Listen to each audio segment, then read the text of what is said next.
guy, he has a legendary skill. His eyes turn dark and he sees absolutely everything. But before awakening, his life was trash. A week ago, it was a normal day. Then, a terrifying announcement on TV. In 2 months, the world would starve, and monsters, hungrier than humans, came to eat us. God was generous. Humans awakened. Still, almost everyone died. I stayed in my room. 3 months since the world outside ended, but being alone sucks. I'm the only one alive in this building. The worst part? No internet. I'm Kim Jae-hyun. My boredom ended the moment a monster appeared at my window. It looked like hell, with the ugliest mouth ever. I almost died, nearly crapped my pants, but it couldn't enter. No One Punch Man moment here. Why? My ability, my house, my rules. I'm the ultimate shut-in. No one gets in without my permission. This wasn't the first time. Guess I'll never die from a heart attack. Yeah, this power saved me, but it has a downside. I can't leave either. Stuck here since awakening. You think surviving is good? No internet, no girlfriend, no fun. The message, the ultimate shut-in can't leave, pisses me off. I can't do anything. Handsome, rich, and still single. Now it's worse. Food is running out. The fridge broke. Everything will rot. Will I die from being too safe? Then I saw it. My skill leveled up. I never thought about what leveling up even means. Maybe that monster that hit my window and died gave me EXP. Must be. Now that thing is lunch for other monsters down there. Then they acted weird. The ugly mouth monster turned to smoke. The system said a reward was sent. 2 million cash in my wallet. I had no idea what wallet meant, but the power coming back shocked me. Now electricity and water are back. A miracle. I can shower and stop stinking. Internet back? Nope. Damn it. Why not that too? My place is a mess. I found a flash drive. Didn't remember it. Checked it. Old family photos. Mom when I was born, so beautiful. Me at 5, cute and smiling. At 12, long hair. At 15, happier than ever. I wish my parents were here. I don't even know if they're alive. I decided I'll find them and I'll bring them here, no matter what. Went to the balcony, saw something new, a system window, level 1 shop. I saw that and thought it looked suspicious, so I tried using the shop. It said I had 203,000 cash, like a supermarket wallet. Then I tried opening the window to go outside. Still trapped. Can't leave the building. But I just realized something. I can level up by hunting monsters, those creatures out there. If I kill them, I get stronger. Maybe if I level up enough, I can leave this place. But seeing those terrifying flying monsters, no way I can beat them. Actually, that one died on my window by itself. Maybe I can kill the goblins down there. They're way weaker, so I decided to test it. I'll throw this water bottle. Will it leave the building? Yes. Items can leave. I can't. In that case, I've got an idea. I'll throw something heavier and kill goblins from here. When I was ready to throw a dumbbell, the goblins started calling each other and ran away. Those bastards, they can't run now. I need to test this theory, so I threw the dumbbell with all my strength. Missed. My aim sucks. I've only got one left. Now what? No idea. Just one dumbbell left. Then I heard a noise. The damn goblins started screaming. They grouped up and ran toward the building. It was terrifying. All of them moving together in perfect sync. When they rushed at the building, I feared the worst. But maybe it's not that bad. If they come closer, it's easier for me to hit them. Then I had an idea. I opened the shop. My points were there. I asked it to list the available items, and just like I thought, the dumbbell was analyzed. The system listed it so I can buy more. And the price? Exactly the same as online. So it's like a virtual shop.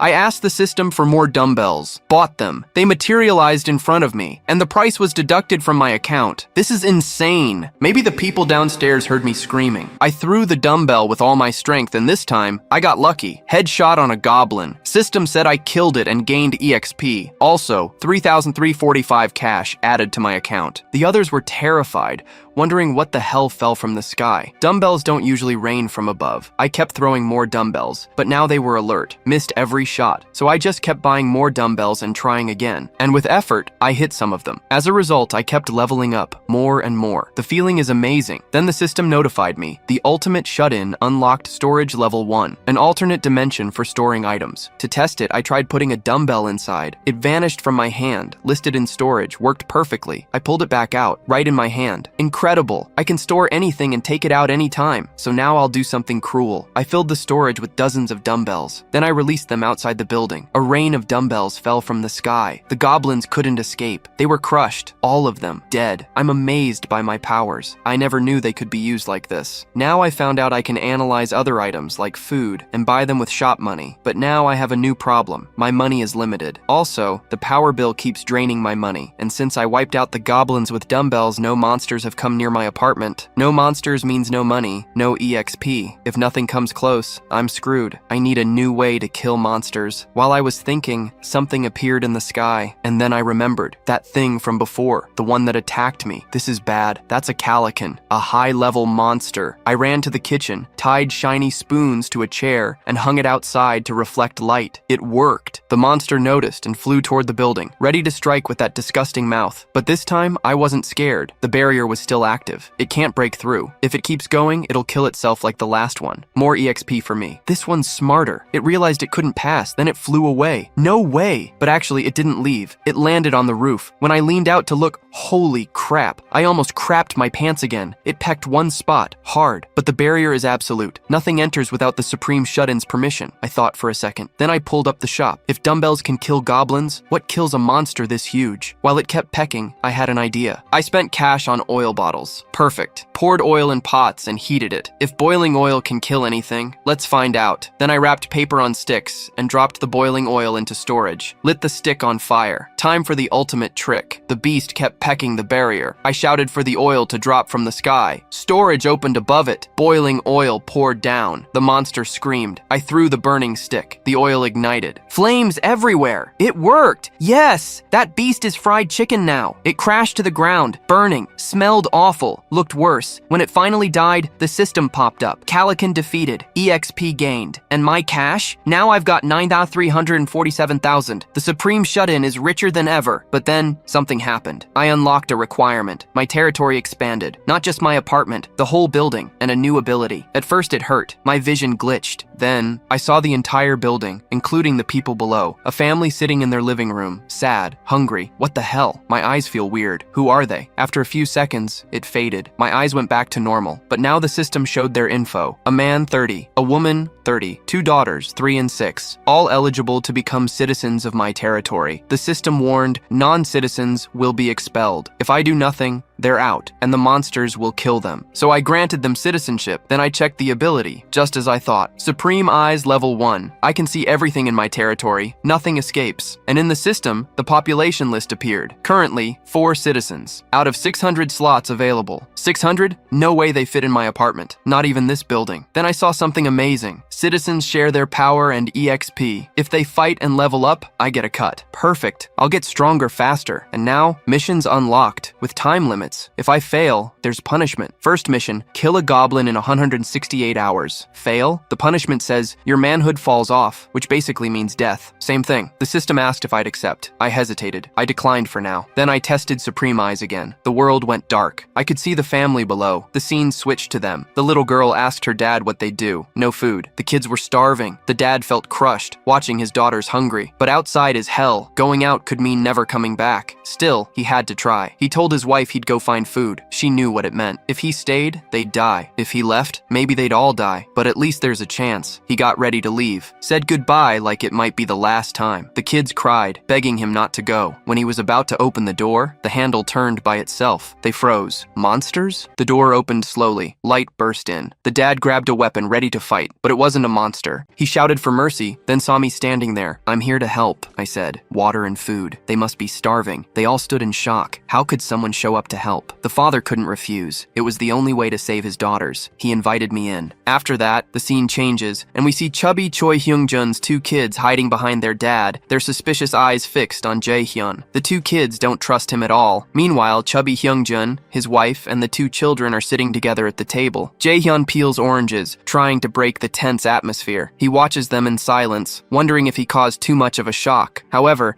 as he looks around the room, Jae-hyun notices that it's completely empty. There's no food, no water, and no light. The curtains are tightly closed so they don't attract monsters. Jae-hyun agrees with himself, recognizing it was a good idea. Deciding to help even more, Jae-hyun focuses on the room's ceiling light. His eyes begin to glow blue, and with a blink, the room light turns on. The chubby guy is shocked. Before he can overthink, Jae-hyun slides a water bottle across the table, asking the chubby guy to give the water to the kids first. The children drink the water as if they've been in the desert for months. Jae-hyun watches them closely, a slight smile on his face. The The younger child, Seo-hyun, almost chokes from how thirsty she is. Noticing this, Jae-hyun quickly offers her an orange. Seo-hyun hesitates but takes the orange. The sweet, citrusy aroma spreads, making her mouth water. She takes the orange to her mother, who carefully feeds it to her. The moment Seo-hyun eats, her eyes sparkle with delight. The orange is so sweet and juicy it melts in her mouth. Her joy is obvious. Seeing his sister enjoy the orange, Na-hyun also asks their mom for a piece. Hyungjun's wife obliges, and the children's laughter begins to fill the room.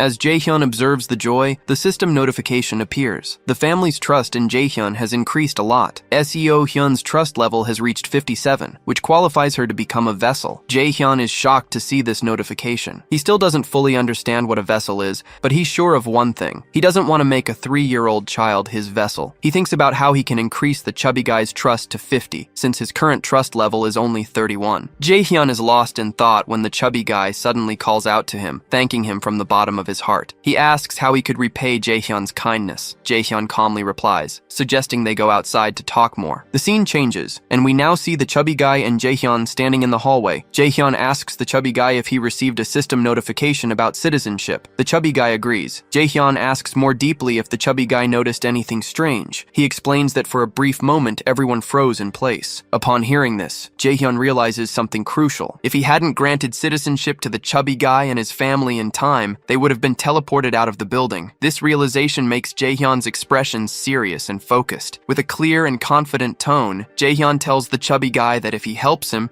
Jae-hyun will provide food, water, shelter, and most importantly, protection. Their safety will be guaranteed. The chubby guy is shocked and asks how that would be possible. Jae-hyun doesn't explain. Instead, he states firmly that if the chubby guy wants food and safety, he needs to trust Jae-hyun without question. Jae-hyun promises he will never ask him to do anything that puts his life at risk. The chubby guy closes his eyes, trusting his gut. Despite everything, the chubby guy feels that Jae-hyun isn't a bad person. He asks what Jae-hyun wants in return, since nothing in this world is free. Jae-hyun calmly responds that he doesn't want anything material, just for the chubby guy to do one small thing for him. The chubby guy feels relieved, and even calls Jae-hyun brother. Jae-hyun smiles slightly, acknowledging the words. Changing the subject, Jae-hyun asks the price of the golf club the chubby guy had. He realizes it would be too expensive to put in his store. Changing the subject, Jae-hyun tells the chubby guy they can talk about the club later. Then, Jae-hyun asks when the apocalypse began. The chubby guy remembers it was on a weekend when a horde of goblins attacked. Jae-hyun puts the pieces together, remembering that day he was chilling in his room, like a true supreme recluse. He deduces that those who stayed home were spared from the first wave of destruction. Jae-hyun reflects on the goblins, and concludes that his citizenship will be crucial for survival. Finally, Jae-hyun gives the chubby guy a clear command. Find survivors, and bring them to this building. After that, the scene changes, and we see Jae-hyun lying comfortably on the sofa. His gaze is fixed on the system notification, watching as the chubby guy's trust is slowly but surely increasing. The chubby guy's trust level has reached 40, but Jae-hyun is anxious for him to reach 50 soon. Meanwhile, Jae-hyun is lost in deep thought,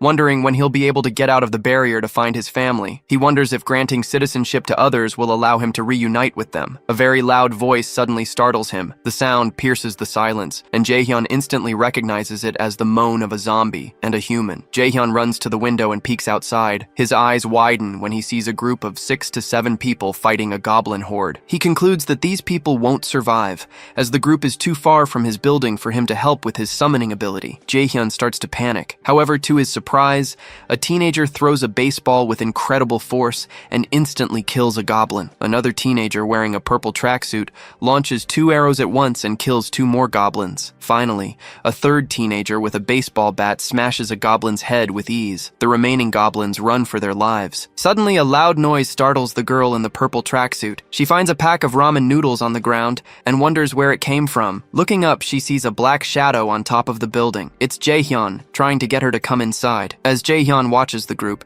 he suddenly hears a knock on his door. It's the chubby guy. Jae-hyun tells him to come in, but the system blocks him. A notification appears, stating that the chubby guy is not allowed to enter. This revelation surprises Jae-hyun. It confirms that no one can enter his room, even if he allows it. Jae-hyun wonders, will a vessel be able to enter? But he puts the thought aside for now. Jae-hyun leaves the room and instructs the chubby guy to get all the cheap items in his house that can serve as weapons. After checking, Jae-hyun immediately opens the Supreme Recluse's shop and summons 5 packs of ramen noodles and 5 water bottles. In seconds, the items materialize in front of the chubby guy, who is shocked. For the first time, he witnesses Jae-hyun's powers. Jae-hyun calmly gathers the items into a box and hands it to the chubby guy, telling him to deliver the box outside the building as his next mission. The chubby guy's expression turns worried. He reminds Jaehyun of the many goblins lurking outside. Jaehyun reassures him, stating that he already killed all the goblins that were nearby. The chubby guy hesitates but ultimately believes Jaehyun's words. Jaehyun adds that food is valuable in the world outside. He explains his grand plan, to give food to the hunters so they see him as their king and follow him without question. He smiles, knowing he is following Lilith's slavery technique. According to this method, those who receive food and water will inevitably become his slaves. The chubby guy trusts Jaehyun completely and agrees. Jaehyun then creates a new mission for the chubby guy in the system, which he accepts excitedly at the idea of earning XP. He goes down the stairs carrying the box. Although nervous, he trusts Jaehyun and holds a golf club tightly. Finally, the chubby guy goes outside the building. Fear hits him instantly with a single thought: drop the box quickly and run. As the chubby guy bends down to place the box, he hears approaching footsteps. He freezes, his body trembling. From the corner of his eye, he sees a black shadow. Panic consumes him, and he imagines a bloodthirsty goblin. He tries to go back into the building, but he slips and the box falls. Paralyzed with fear, he lies there, his face red and his breathing ragged. The footsteps get louder. The chubby guy begs for mercy, pleading with the imaginary goblins. Mustering the courage to open his eyes, the chubby guy is shocked to find there are no goblins. Instead, standing before him are a group of teenagers and students, all looking at him in surprise. After that, the scene changes, and the system notifies Jaehyun that the people he saw before outside the building are now trying to enter. Jaehyun understands instantly and activates his Supreme Recluse's omniscient eyes. Through his vision, he observes the teenagers in front of the building door. A girl in a purple tracksuit comments that this is the same apartment from where a strange guy threw ramen noodles. One of the guys, holding a baseball bat, comments that if someone is throwing ramen noodles around like that, they must have a lot of food. Jaehyun deactivates his omniscient eyes and tries to add them as citizens. However, the system interrupts him with a notification, warning that he can propose citizenship, but the teenagers can reject it. The thought bothers him, as it might mess up his plans. He knows he needs to come up with a plan to ensure the teenagers accept. At the same time, Jaehyun receives a call from the chubby guy through the camera system. Jaehyun has a brilliant idea, instructs the chubby guy to wait, and updates his mission: serve food to the 6 guests. The chubby guy accepts the mission immediately. He approaches the guests standing outside the barrier and informs them that if they accept Jaehyun's proposal, they will receive everything for free. Upon hearing the offer, they quickly agree. Jaehyun opens the barrier, allowing them to enter. Once inside, the system notifies Jaehyun that his citizen count has increased by 10%. The XP and money earned by Jaehyun's citizens will also increase by 10%. This bonus is important. Jaehyun observes the teenagers and analyzes their profiles. The highest level one is Ha Dong-gyeon, the same one who threw the baseball. His skill, baseball throw, rank D, allows him to throw objects with 10 times the force. Jaehyun realizes the skill is incredibly dangerous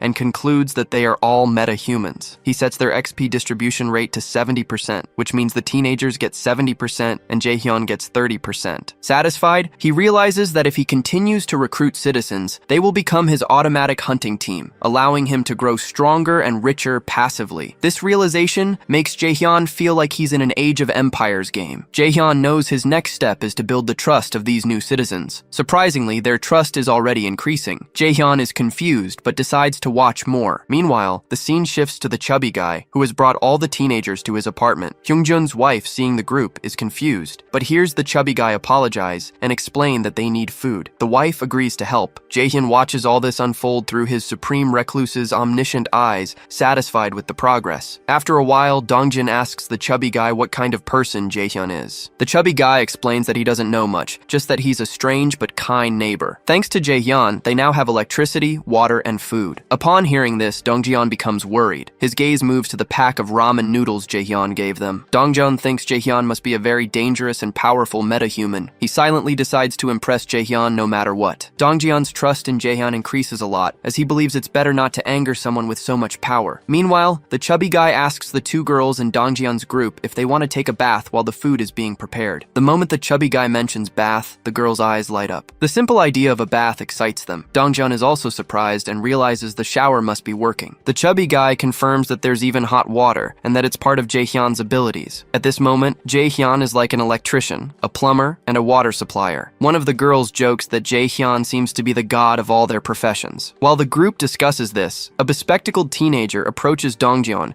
and asks if he thinks he's more powerful than Jaehyun. Dongjeon admits that, based on Jaehyun's abilities, this is impossible. Suddenly, Deoksu grabs Dongjeon by the shoulder and suggests they should beat Jaehyun up together. His bizarre reason is that if they overpower Jaehyun, he will hand over all his food to them. Upon hearing this, Dongjeon gets visibly annoyed, calls Deoksu a lunatic, and tells him not to do anything stupid. The group ultimately agrees that the best course of action is to impress Jaehyun. The scene changes, and this guy from their group is named Byung-ho, a timid boy. Dongjeon approaches him and apologizes. If he hadn't invited him to the party hours before the apocalypse, Byung-ho could have saved his family. The boy replies that it wasn't Dongjeon's fault, but Dongjeon promises that after they eat, they will plan to rescue Byung-ho's grandma. However, Byung-ho remains distressed. He thinks it's too late, and that the goblins might have already eaten her. The atmosphere gets heavy as they sense someone approaching. Maybe it was a monster. And it really was a monster, but the monster's name is Jaehyun. He enters carrying 2 black bags. At that moment, Dongjeon realizes that Jaehyun is the only one who can solve all their problems. Jaehyun enters with a deadly serious face and looks at the group. Without hesitation, Jaehyun confidently states that he will help them. Soon after, everyone was seated, but the atmosphere was incredibly tense. Hyungjun's wife apologizes to everyone for their house being so small. Dongjeon tried to comfort her, saying it was their fault for showing up unannounced. At that moment, the chubby guy arrived with the hot food and began to serve everyone. The group of young people was surprised to see the dishes. It was the first time in a long time that they had seen food. And on top of that, clean, hot food. Hyungjun's wife became increasingly nervous, worried if the guests would like the meal. Rice, fried egg, kimchi, and warm water. The dish was mouth-watering. The table was full of various dishes. One of the girls took a small piece of egg to taste. As soon as she bit into it, she was shocked. Her mouth watered, and she exclaimed how delicious the food was. She loved it. Upon hearing this, Hyungjun's wife felt relieved and smiled. She said the credit for the food belonged to Jaehyun's ingredients, without which the food wouldn't have been so good, since she didn't even have food for herself. Everyone went silent, wondering, who the hell is this Jaehyun guy? At that instant, a system notification appeared for Jaehyun, informing him that the trust level of Hyungjun's wife had reached 50. This made Jaehyun happy, because her trust level increased faster than the chubby guys. Everyone then began to enjoy the meal together. Their faces lit up as if they hadn't eaten such delicious food in a long time. They were really enjoying the food. One of the girls commented that the egg rolls were excellent, good enough to be served in a restaurant, and in this apocalypse, food like this was practically a dish from heaven. Another girl, curious,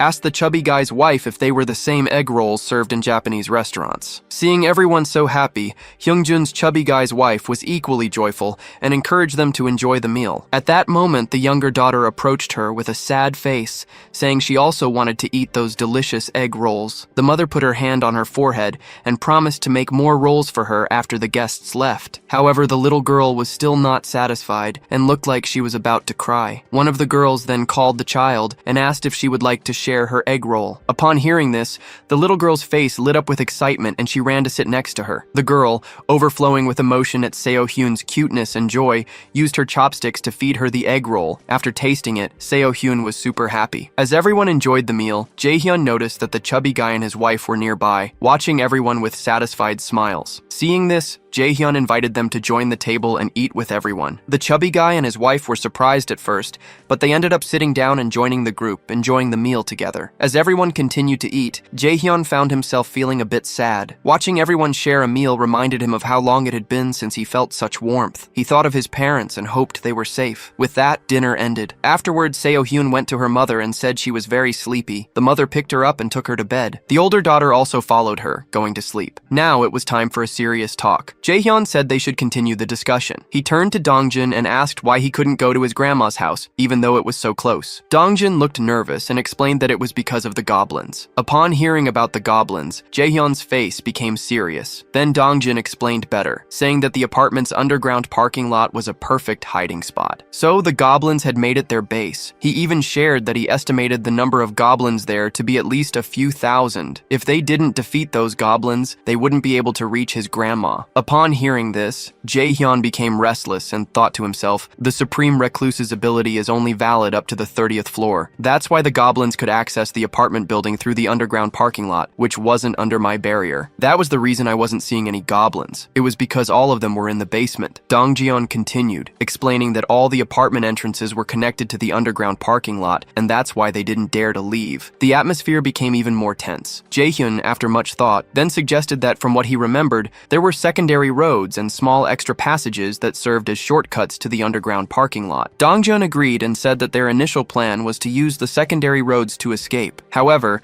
a monster even more terrifying than the goblins had stopped them. Upon hearing about a creature more dangerous than the goblins, Jaehyun felt a pang of fear and surprise. Dongjeon, with a sad face, remembered the monster and explained to Jaehyun that it looked like a wolf or a bear. In fact, he described that it was as big as a bear and as fierce as a bloodthirsty wolf. Dongjeon had a flashback of the beast fighting a large group of goblins. He added that the only reason they managed to escape that time was because the beast was busy killing and slaughtering the goblins, even eating them. Upon hearing this, Jaehyun became deeply worried. Dongjeon added that they couldn't be sure what that thing was. It looked like a shadow beast because the area was too dark. Jaehyun commented that in the end, they couldn't avoid this forever. Dongjeon, still scared, said they had their limits. He explained that without those limits, they would have already fought the goblins. Curious, Jaehyun asked him about these limits. Rin, sitting nearby, replied that their weapons were almost destroyed. They were using bows and throwing baseballs. In the end, they would run out of things to shoot or throw. For Jaehyun, this was nothing. Jaehyun reassured them, saying he could solve this problem for them. Then, Jaehyun asked to see the bows and baseballs. They showed him the equipment. Jaehyun inspected them and immediately added the baseball to his system inventory. When he tried to add the bow, a message appeared in the system, saying he needed to pay 1,530,000 won to list the high-quality compound bow. Without hesitation, Jaehyun paid the amount and added the bow to his system. As an unlimited supply of arrows and baseballs was added to his store, Jaehyun then asked if all of them knew how to use bows. Everyone went silent. Before they could answer, Jaehyun, with a serious face, quickly bought 5 bow and arrow kits from his system. In seconds, the weapons appeared on the table. Jaehyun, in his casual tone, told everyone that even if they didn't know how to use them yet, they should take the chance to practice. He handed them the bows and encouraged them to start using them immediately. At that instant, Jaehyun received a system notification that some of their trust levels had increased a bit. Upon seeing this, he felt a mix of surprise and happiness. At the same time, a sense of hope began to fill the group. They began to believe that, with Jaehyun's help, they really might have a chance to save Byung-ho's grandma. Their trust in Jaehyun continued to grow steadily. Dongjeon was super happy, knowing that with these new weapons, his hunting efficiency would improve a lot. Another person commented that with this, they wouldn't have to risk their lives to get arrows back. Everyone seemed more hopeful and excited. Suddenly, Jaehyun got serious and addressed the group. Before moving forward, they needed to reduce the number of goblins. Dongjeon also adopted a serious tone and asked when they would start hunting. Jaehyun replied that they would start tomorrow. He guaranteed to them that they would definitely save Byung-ho's grandma the next day. Jaehyun tried to motivate the group. Upon hearing Jaehyun's promise, Byung-ho's face lit up with happiness. Dongjeon then asked how they would do it. With a confident smile, Jaehyun replied that they would use a bait strategy. Then Jaehyun began to explain his strategy, but after listening to it, their expressions revealed the tension. They wondered if Jaehyun's bait strategy would succeed or fail. Despite the concerns, they held on to the hope that it would work. Suddenly, a system window appeared in front of Jaehyun, informing him that the chubby guy had completed the mission and earned a reward of 30,000 won. Jaehyun was momentarily startled by the notification, as the mission reward was deducted from his account. Jaehyun understood that as long as he had money, he could level up his citizens. From now on, unless it was absolutely necessary, he wouldn't use the money for now. Before he could think more, another system window appeared, stating that Byung-ho's trust level had increased. His trust had now reached 50, and loyalty had been unlocked, fulfilling all the requirements for him to be registered as a vassal. Jaehyun was shocked by this surprise. At this moment, something strange began to happen to Byung-ho's body. Confused, Byung-ho didn't understand what was happening or why he was feeling that strange sensation. A new system window appeared, announcing that the vassal registration was successful. As a reward, Jaehyun had earned the ability Summon Vassal. The ability allows Jaehyun to summon his vassal into his home, but only 2 hours after the initial summoning. From now on, Byung-ho was was officially Jaehyun's first vassal, earning the title of first servant. Jaehyun also acquired strength comparable to a gorilla's, and the same ability was also given to the chubby guy. Another system notification appeared, explaining that any EXP and gold earned by the chubby guy while hunting would be doubled. Furthermore, Jaehyun could use the Supreme Recluse's Omniscient Eyes ability to summon his vassal 5 meters from home. All this information was overwhelming. At this instant, Jaehyun noticed a plus button on the system window and clicked on it. A message appeared asking if he would like to spend 1,000 won to increase his vassal's level. The high price left Jaehyun shocked. He sat down, holding his head in frustration, thinking, is this some kind of slot machine game? Upon seeing him like this, the chubby guy's wife asked Jaehyun if anything was wrong, but Jaehyun shook his head and replied to her, it was nothing. From now on, Jaehyun decided they would call the chubby guy by his real name. Then Jaehyun asked Byung-ho how he was feeling. Byung-ho replied excitedly, saying he felt strength overflowing. He could even throw a punch and make a hole in the wall. He paused before asking Jaehyun if he had done something to his body. Jaehyun agreed and confirmed. Yes, Byung-ho continued, saying he felt like he had become 10 years younger and a mysterious aura was filling his body. Upon hearing this, Jaehyun was satisfied and smiled. Handing a bow to Byung-ho, he said he wanted him to join the mission. Although Byung-ho accepted the bow, it was clear that he was nervous. His hands were trembling as he held it. Jaehyun, on the other hand, thought to himself, citizens gain 10% additional EXP, while vassals gain double the XP. This means that from now on, the chubby guy would become even more of a gorilla. His progress would be incredible. Out loud, he told Byung-ho that he should kill as many monsters as he could. Although Byung-ho was still terrified and on the verge of crying from fear, he agreed to the task. Jaehyun was very happy with Byung-ho's decision. Smiling, he guaranteed to him that he would be counting on him. The mission finally begins as the group inspects the first floor of the apartment building. As they move with caution, Deoksu comments to Dongjin that checking the first floor might be unnecessary since the windows are broken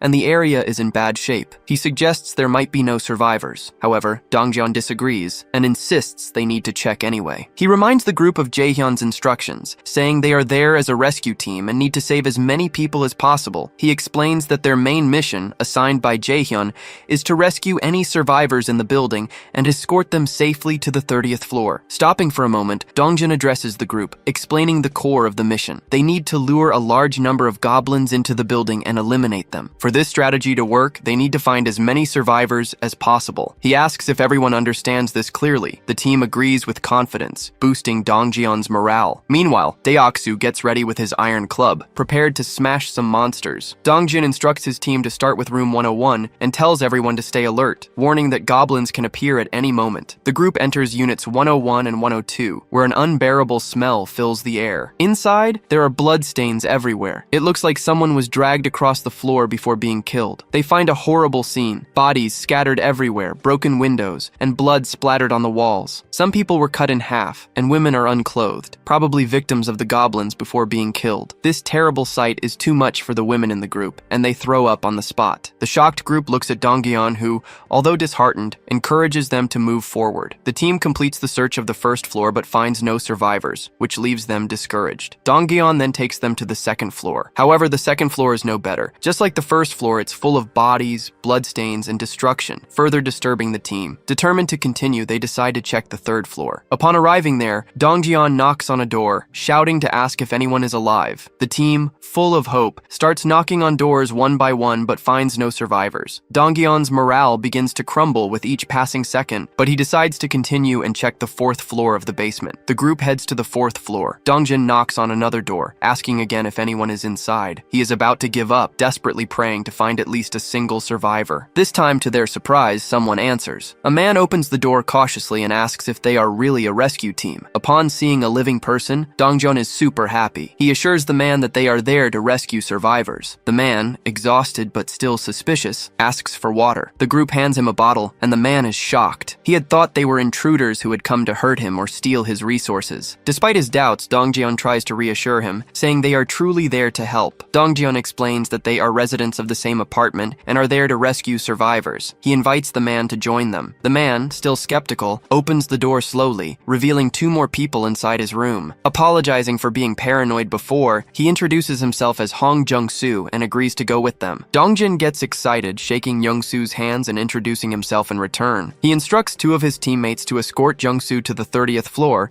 and then come back to continue the mission. Upon hearing about the 30th floor, Jung-soo becomes restless and exclaims that they are not going to leave the apartment. At that moment, Jung-soo's youngest son interrupts, telling his father that someone would come to save them. The boy, surprisingly calm, speculates that they probably have a helicopter on the 30th floor, clearly inspired by watching too many zombie apocalypse movies. Rin clarifies that it's not exactly like that, but if they go with them, they will get hot food and a bath. Upon hearing the mention of a bath, Young-soo's daughter gets excited. She encourages her father, saying they should go with the team and not worry so much. Despite his initial hesitation, Young-soo ends up agreeing to join them. One by one, more survivors begin to follow the group, joining the rescue effort. As they continue, Jaehyun receives a system notification. It says that his citizen count has now reached 40, and the EXP and gold earned by them have increased by 90%. The scene changes, and we see Jaehyun deciding to temporarily shelter the children and the elderly in the chubby guy's house, while the others stay in the hallways. Dongjian approaches Jaehyun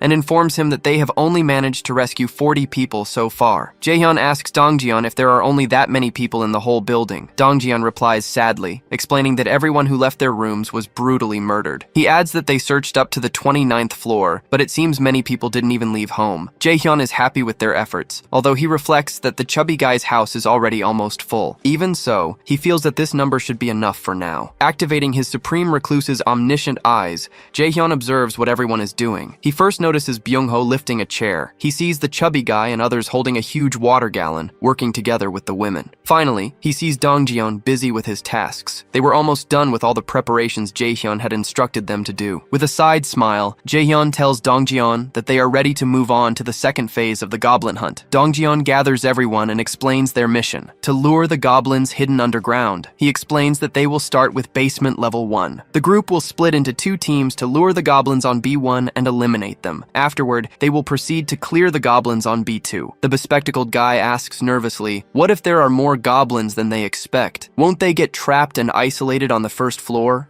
And what if something happens while they are transporting the goblin bodies? Before Dongjian can answer, Rin, holding her bow, confidently declares that she will kill all the goblins, ensuring this doesn't happen. She reassures the bespectacled guy, reminding him that, as his Nuna, she will ensure everyone stays safe. Dongjian reassures the group, adding that, unlike before, they now have plenty of arrows, so they will be fine. His confidence convinces the worried member to agree to the plan. Suddenly, a noise catches their attention. Everyone becomes alert, turning around immediately with serious faces to see 3 goblins standing in front of them. Without wasting a second, Rin immediately shoots her bow, hitting 2 of the goblins with her arrows. Dongjin quickly smashes the last goblin's head like a watermelon with his club. In an instant, all 3 goblins are dead. Afterward, the bespectacled guy jokingly asks Dongjin why he even brought a bow if he was only going to use a club. Hadn't he said he needed the bow? Deoksu replies that using a club just feels natural, although he notes that he feels a bit stronger than before. Little does he know, it was because of Jaehyun's improved club. Before Deoksu can say more, a woman calls their attention to the goblin bodies. Surprisingly, the goblins' bodies begin to disappear. Jaehyun was collecting the spoils. Byung-ho, upon seeing this, is surprised and wonders in shock if this is another one of Jaehyun's abilities. Ignoring the distraction, Dongjin orders the group to head toward B1. They follow him, while Byung-ho's trust in Jaehyun grows stronger and stronger. He begins to believe that Jaehyun can really save his grandma. Meanwhile, a system notification appears in front of Jaehyun,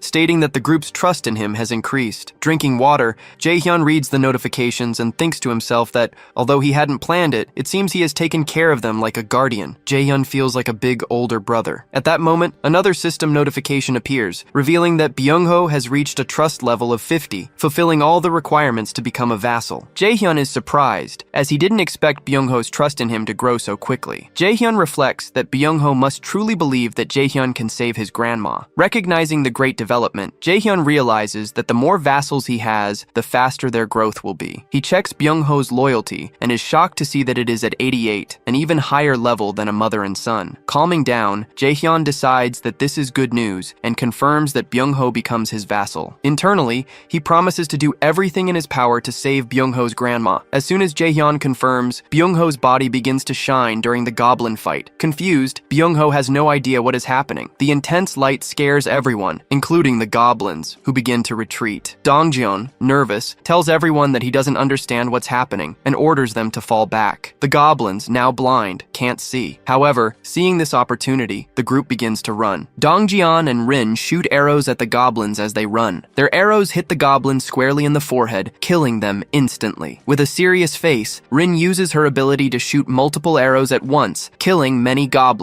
However, the number of goblins overwhelms them, as more keep appearing. Upon seeing the goblins approaching, Byung-ho panics and exclaims that it looks like even the goblins from B2 have come up to B1. This was unexpected. It seems the goblins can communicate telepathically. As the group runs toward the exit, they reach the gate. Dongjeon tries to close it, but some goblins manage to get their hands through. The group runs to help Dongjeon, but their efforts seem useless as more goblins from the other side push against the gate. There were too many goblins, and just as they were about to break through, all the people came to help push the door, but it was no use. A goblin, using only brute force, was holding the door and pushing it, and so, several goblins began to accumulate, making the situation worse. At this critical moment, the chubby guy used his gorilla strength ability to close the gate alone. Straining with all his might, the chubby guy yelled to himself that he had to stop them there. He had to do it, no matter what. Dongjeon quickly informed the chubby guy that everyone was safe now, and encouraged him to come back soon. The chubby guy tried to escape with the others, but the goblins managed to break through the gate, causing him to fall to the ground. The chubby guy desperately told Dongjeon to leave without him, but Dongjeon hesitated, not knowing what to do. Suddenly, Daeiksu ran, hitting a goblin with his club and trying to pull the chubby guy to safety. However, a goblin grabbed the chubby guy's leg, holding him. At that moment, a goblin with lustful eyes began to stare at everyone, his expression revealing a hunger for what he considered a juicy, fat piece of meat. But just as the goblins were approaching, the chubby guy vanished into thin air. Shocked, Daeiksu froze in confusion, unable to think what the hell just happened. Meanwhile, the goblins began to advance toward him. A goblin jumped to attack him, but Daeiksu once again smashed it with his club, sending it flying. Daeiksu then began to run toward his teammates, skillfully dodging the goblin's attacks. His teammates quickly covered him by shooting arrows at the goblins, creating a large enough gap for Daeiksu to escape safely. The group continued to retreat, desperately trying to avoid being overwhelmed by the relentless goblin horde. In the dark night, under the moonlight, the entire building was silent. But in the basement, a beast, a terrifying one, was devouring goblins one by one, tearing their bodies, crushing and chewing the goblins like candy. It eliminated every goblin with ease, and then, in anger, turned its gaze toward the building. Its only thought was to kill everyone inside,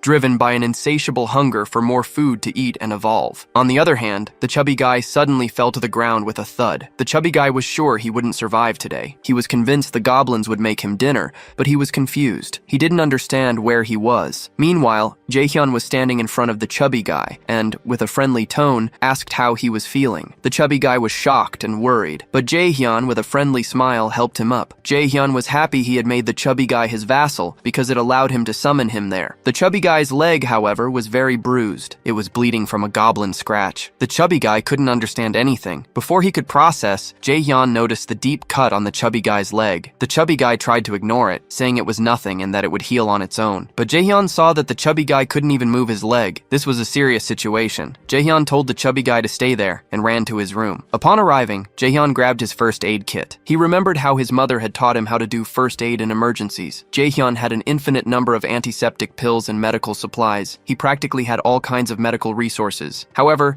his Supreme Recluse inventory only had 40 slots, so he couldn't carry everything. He needed to be very careful. After thinking for a moment, Jaehyun had an idea. He put all the medicines in the first aid kit and put the kit in the inventory slot. It was a brilliant idea. Jaehyun began to wonder if he stored an entire room full of medicine or a box full of medical supplies, would he be able to duplicate them? This thought seemed to change everything for him. After preparing, Jaehyun went back to the chubby guy. He took out the first aid kit and asked the chubby guy to show his leg. The chubby guy reluctantly revealed it, and blood was gushing from the wound. While cleaning the blood, Jaehyun warned the chubby guy that the situation was very serious. He explained that if the wound got infected, the chubby guy could even lose his leg. While Jaehyun treated the wound, the chubby guy winced in pain. Suddenly, a system notification appeared, stating that the chubby guy's trust in Jaehyun had increased drastically. Finally, Jaehyun finished treating the wound. He instructed the chubby guy to go to his room and rest. The chubby guy, still in pain but grateful, obeyed. Afterward, Jaehyun closed his eyes and activated his Supreme Recluse's omniscient eyes. He saw that in the basement, Rin was tirelessly killing goblins with her bow. She moved with precision, eliminating goblin after goblin. The hunt had just begun. Deoksu is smashing all the goblins with his club like crazy. They are taking turns killing goblins and running upstairs. A little earlier, when the chubby guy suddenly vanished in front of Deoksu's eyes, he had run up the stairs like his ass was on fire. From behind, the group was shooting arrows at the goblins like their lives depended on it. Suddenly, 2 goblins appear in front of Deoksu,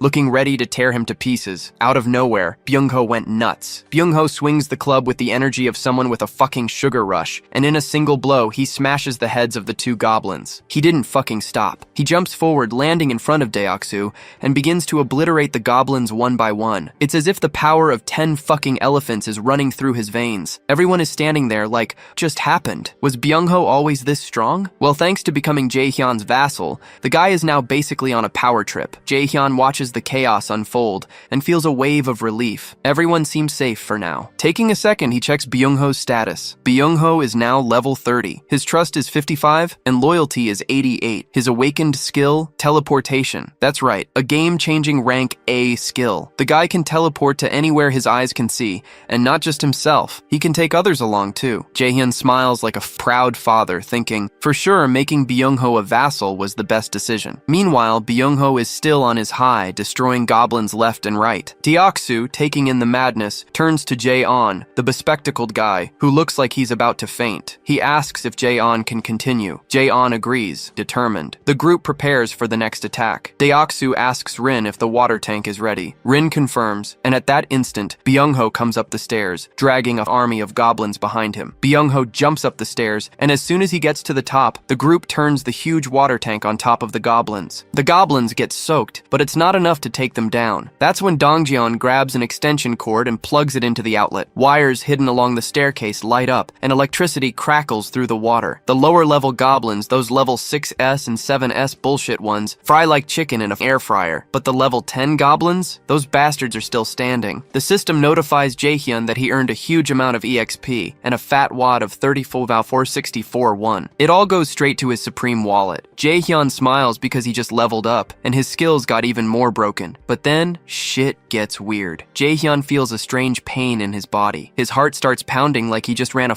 marathon. His whole body feels like it's on fire. Suddenly, a purple shield begins to form around him. The shield expands, spreading through the building and reaching the basement. Every high-level goblin caught in it starts to freeze the up. The system notifies Jaehyun that a hostile presence was detected inside his shield. Jaehyun smiles, because now it's time to show these little shits who's boss. With a simple command, the goblins trapped inside the shield pop like fucking balloons. Blood splatters everywhere, painting the walls like horror show. Hundreds of goblins die instantly. On another floor, a group of goblins is gathered, preparing to march into the building with no idea of their dark future. Suddenly, a fat goblin feels something behind him. When he turns around, he sees a fucking huge beast standing there. Before the goblin can even blink, the beast bites into his fat body, instantly killing him and brutally devouring the juicy flesh like a snack. Watching this bloody massacre, the other goblins are terrified, but before they can move, the beast charges at them, cutting through the crowd like a fucking lawnmower, tearing goblins to pieces with its claws. Some stupid goblins try to approach from behind and attack. They manage to land a few weak blows, but the beast doesn't give a damn, throwing them aside like trash. Some goblins, probably full of stupidity, climb onto the beast, biting and tearing its flesh. The beast lets out a roar of pure rage as they chew on its face and tear its body. The pain is obvious, but the beast thinks,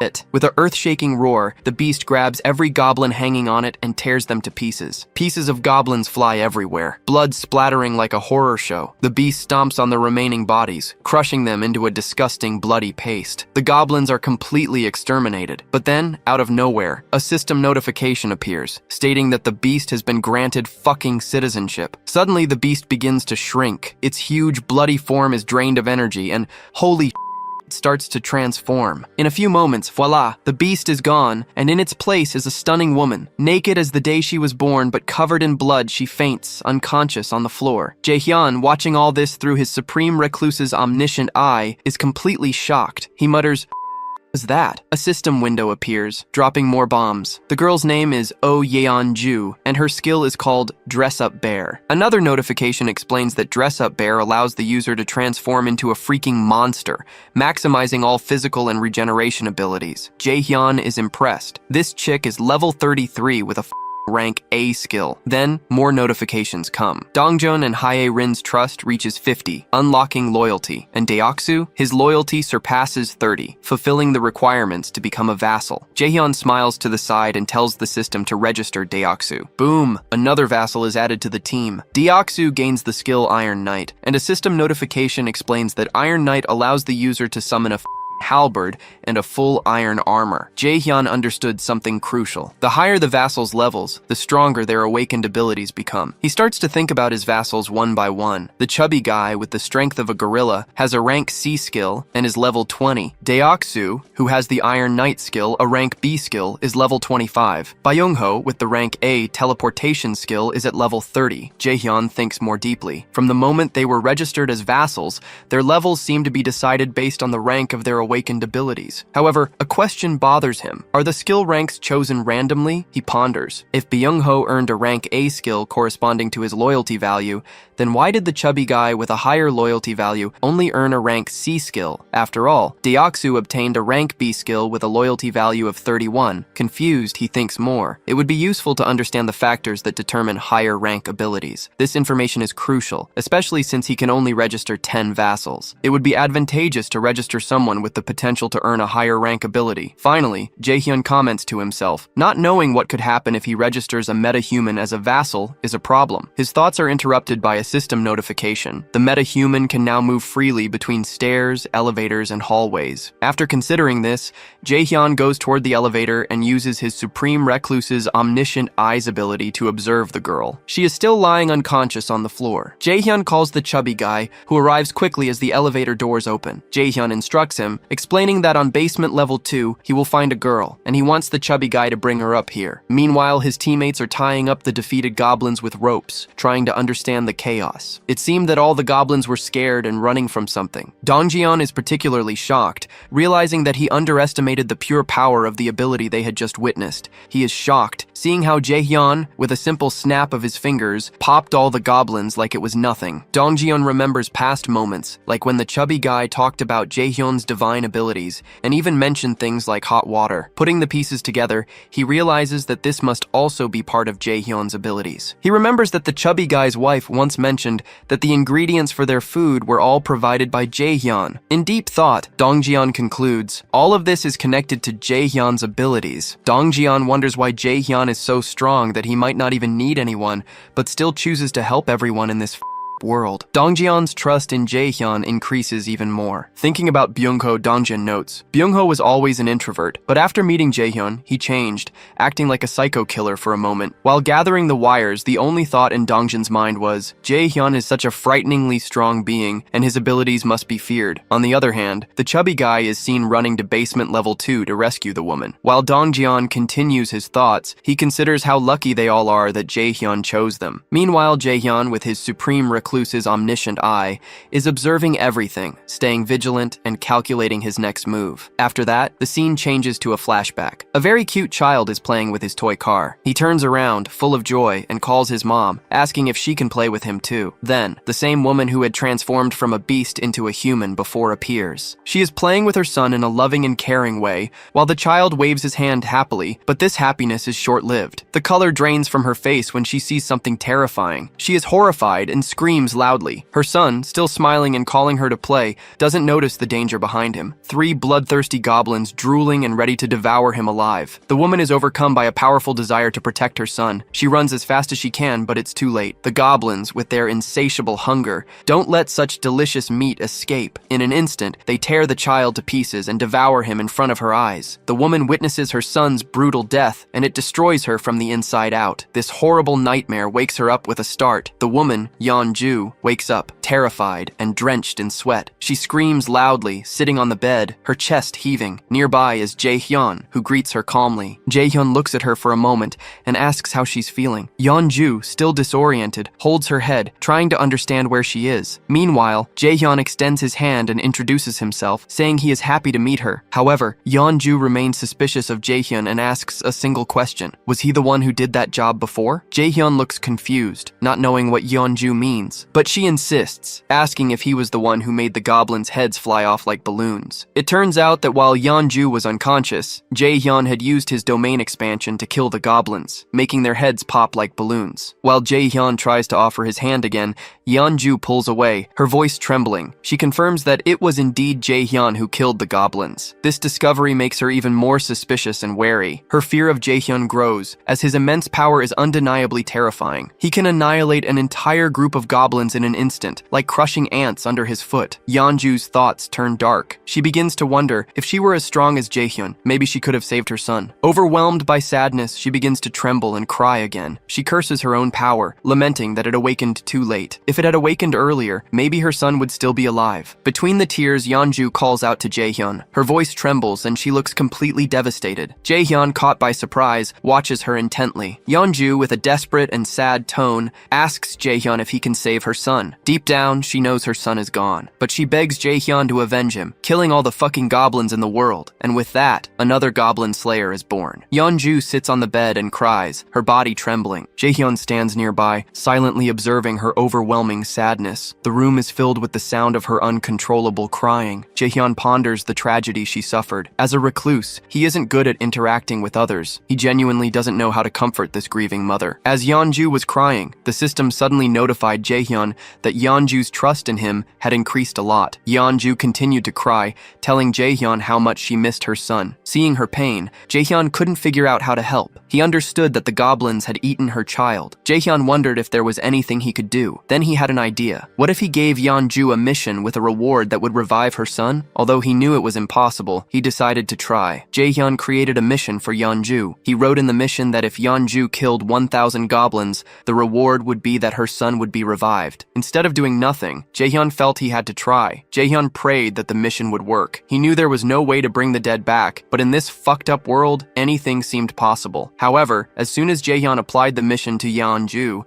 the system shocked him. It notified Jae-hyun that he didn't have the funds to provide the resurrection reward. The discovery hit him hard. If Jae-hyun could earn enough funds, he would be able to revive anyone. His entire body began to tremble. This changed everything. At that moment, Jae-hyun realized the potential of his role. He was the system. He could become the god of this world. Still, Jae-hyun knew he needed more money to make this a reality. The problem was that the system didn't specify how much money was needed. Despite this uncertainty, Jae-hyun refused to give up. Yeonju was still crying, and Jae-hyun called out to her. He told her there might be a way to revive her son. Upon hearing this, Yeonju was shocked. She felt as if someone had shot her. She felt surprise and sadness all at once, but she also thought Jae-hyun might be joking. She warned him, "If this is a cruel joke, stop it. If not, I will never forgive you." Jae-hyun reassured her, saying that there was indeed a way, but it would be very difficult. Upon hearing this, Yeonju became desperate. She told Jae-hyun she was willing to do anything for him, even warm his bed or become his slave. Jae-hyun interrupted her and said there was no need for that. She just had to do one thing, which he would explain later. After that, the scene changes, and Jae-hyun introduces Yeonju to Dongjeon. Dongjeon greets her warmly with a firm handshake. Yeonju introduces herself too, but she remains a bit serious. She asks Dongjeon a single question. Was he the one who was killing goblins with a baseball bat? And was Rin the same girl who used a bow to kill goblins? Upon hearing such an accurate description, Dongjeon and Rin are shocked. They don't understand who this woman is or how she knows about them. Rin asks Yeonju if they have met before. Yeonju, trying to lighten the mood, makes her hand look like a bear's paw and acts cute,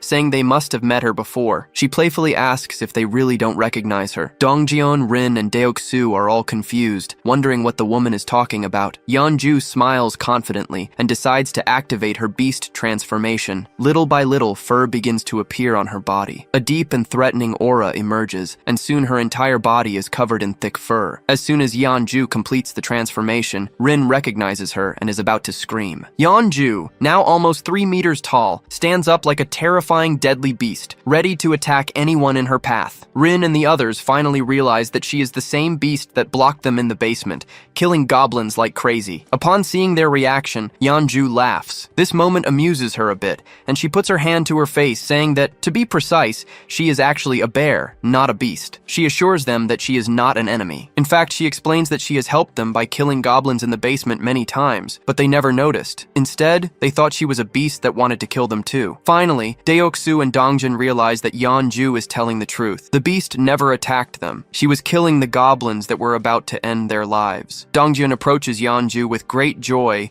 and says that the encounter in the basement was not a coincidence. Yeonju agrees and declares that her national enemy is the goblins. She swears to exterminate all the goblins in this world. She adds that the enemies of goblins are her friends, thus marking the birth of another goblin slayer. While the conversation continues, Jaehyun arrives from behind. He expresses his happiness that everyone has been introduced. However, his expression turns serious as he announces something important. He tells them there is no more time. By tomorrow morning, they need to start the plan to save Byung-ho's grandma. Now that the number of goblins has drastically decreased, this is the perfect time to continue. Jaehyun then informs the group that he won't be able to join the battle due to his fatal injury. Instead, Mrs. Yeonju will accompany Deoksu's and Dongjion's group to kill the goblins. Upon hearing the term goblin hunter, Yeonju is very happy. Jaehyun gives his final command to everyone, instructing them to rest. He reminds them that they will start the mission as soon as they wake up the next morning. As the group disperses to their rooms, Jaehyun calls Deoksu and Byung-ho aside. The scene changes, and Jaehyun takes them to a small room. He asks them, "Do you know why I brought you here?" The two look very confused. Jaehyun, with a serious face, asks if they know why he called them there. Deoksu has no idea, but Byung-ho is a little suspicious. He takes a chance and asks Jaehyun if he called them to talk about abilities. Jaehyun gives an evil smile and says that Byung-ho is right. Both Jaehyun and Byung-ho have unlocked their awakened abilities. The two are shocked to hear this. Jaehyun tells Byung-ho that his awakened ability is called teleportation. Upon hearing the word teleportation, Byung-ho gives a big smile. Jaehyun informs Deoksu that his awakened ability is called Iron Knight. Deoksu is very confused. What does Iron Knight mean? Will he be able to summon a knight? Jaehyun, with a serious face, decides to train the two first because both need to master their abilities to complete the tasks. That's why Jaehyun unlocks his system notification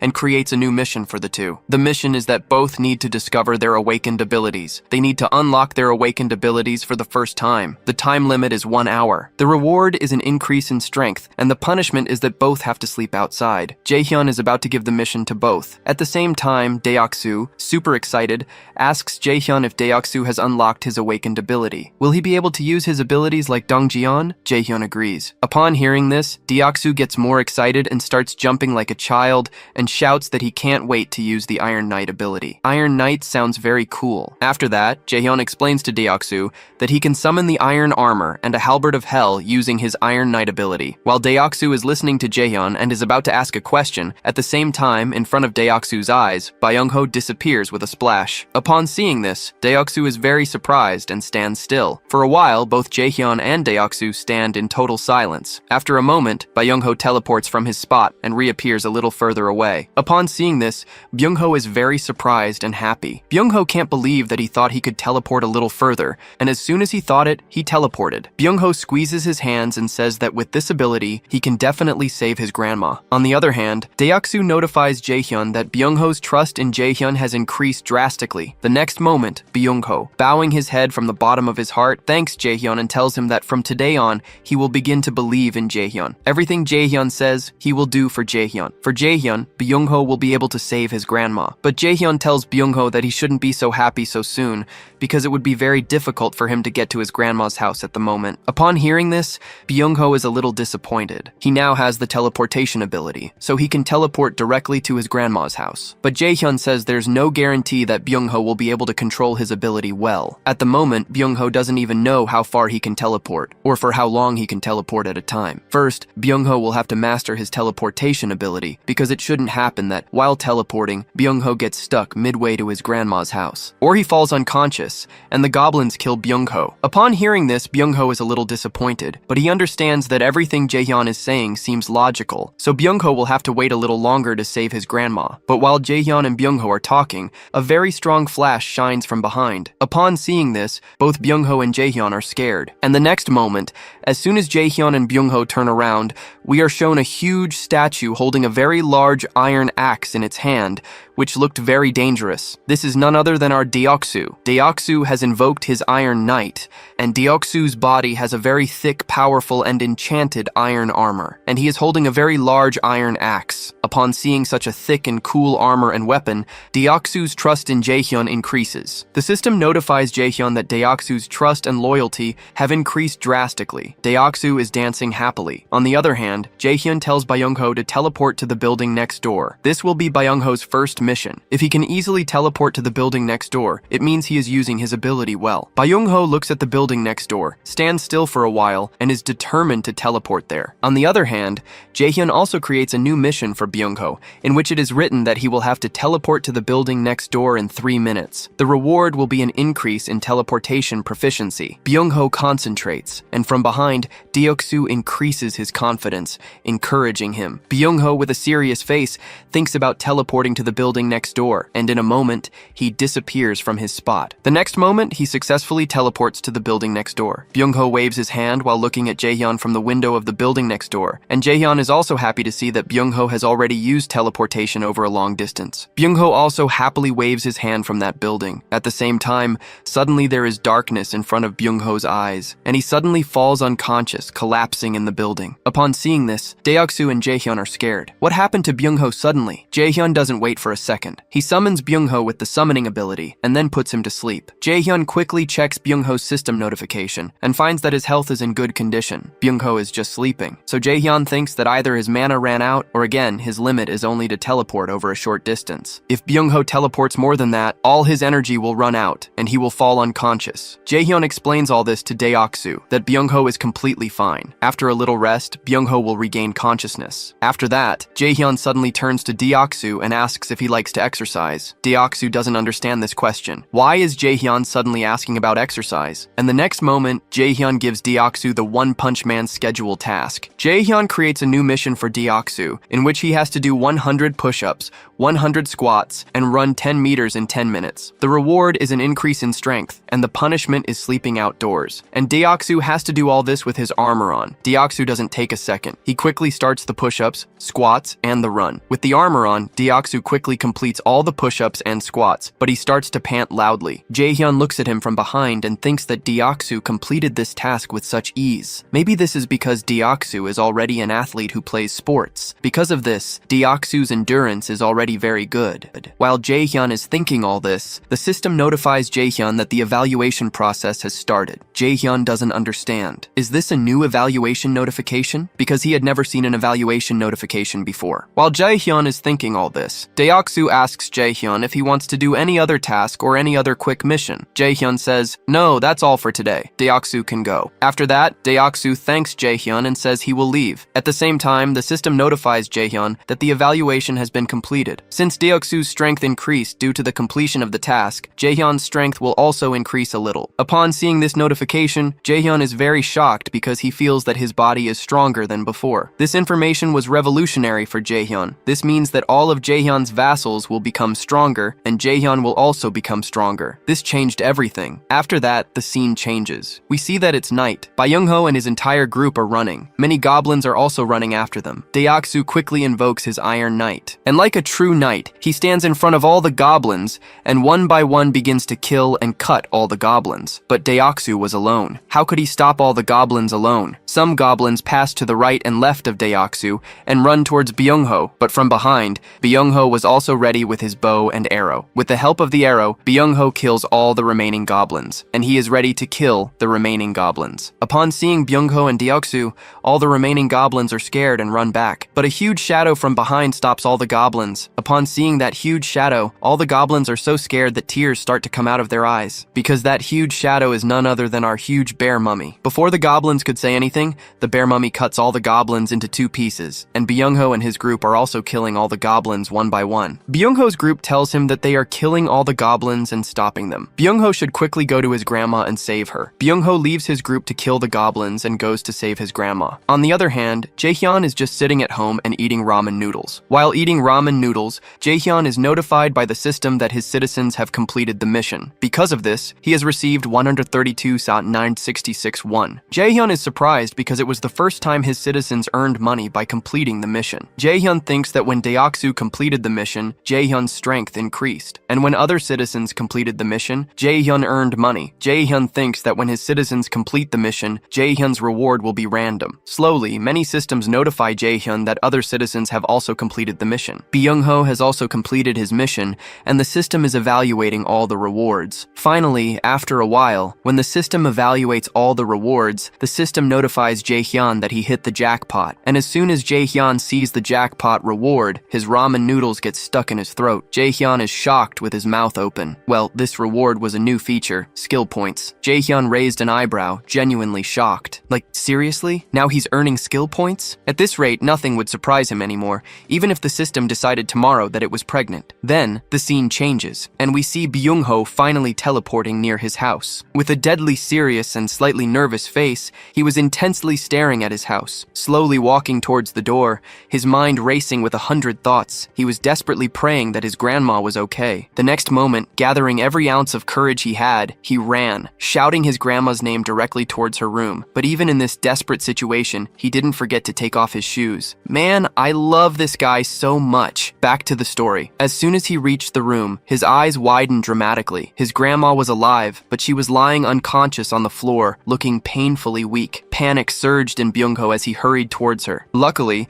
upon hearing his frantic voice, his grandma slowly opened her eyes, and with a weak, trembling voice, she touched his hand, recognizing Byung-ho instantly. It was a moment that touched Byung-ho's heart, stomach, and liver. Tears began to stream from his eyes like rain, and on that day he cried as much as he could, sobbing like a newborn baby. She was his only family, and hugging her tight, he continued to cry, filled with overwhelming happiness. He cried for a while, thanking Jaehyun mentally again and again, putting Jaehyun in the position of a god. For Byung-ho, Jaehyun had now officially become the supreme god of this apocalypse. On the other hand, the scene changes again, and we see Jaehyun staring at his system notification. The system notified him happily that Byung-ho's trust had reached 100%. Now Byung-ho would even kill or literally do anything Jaehyun asked. Because of this, another vassal slot for regeneration was unlocked. Now Jaehyun had a total of 11 vassal slots, plus a new system ability. He could now level up the vassals directly like game characters. This absolutely changed everything. Jaehyun was completely shocked. Leveling up can be done like this? Slowly, he tried to level up Byung-ho, but the moment he did, the system coldly notified him that he didn't have enough money. He needed 100,000 won, which was about $70,000. Jaehyun was completely stunned to see this absurd, ridiculous, and utterly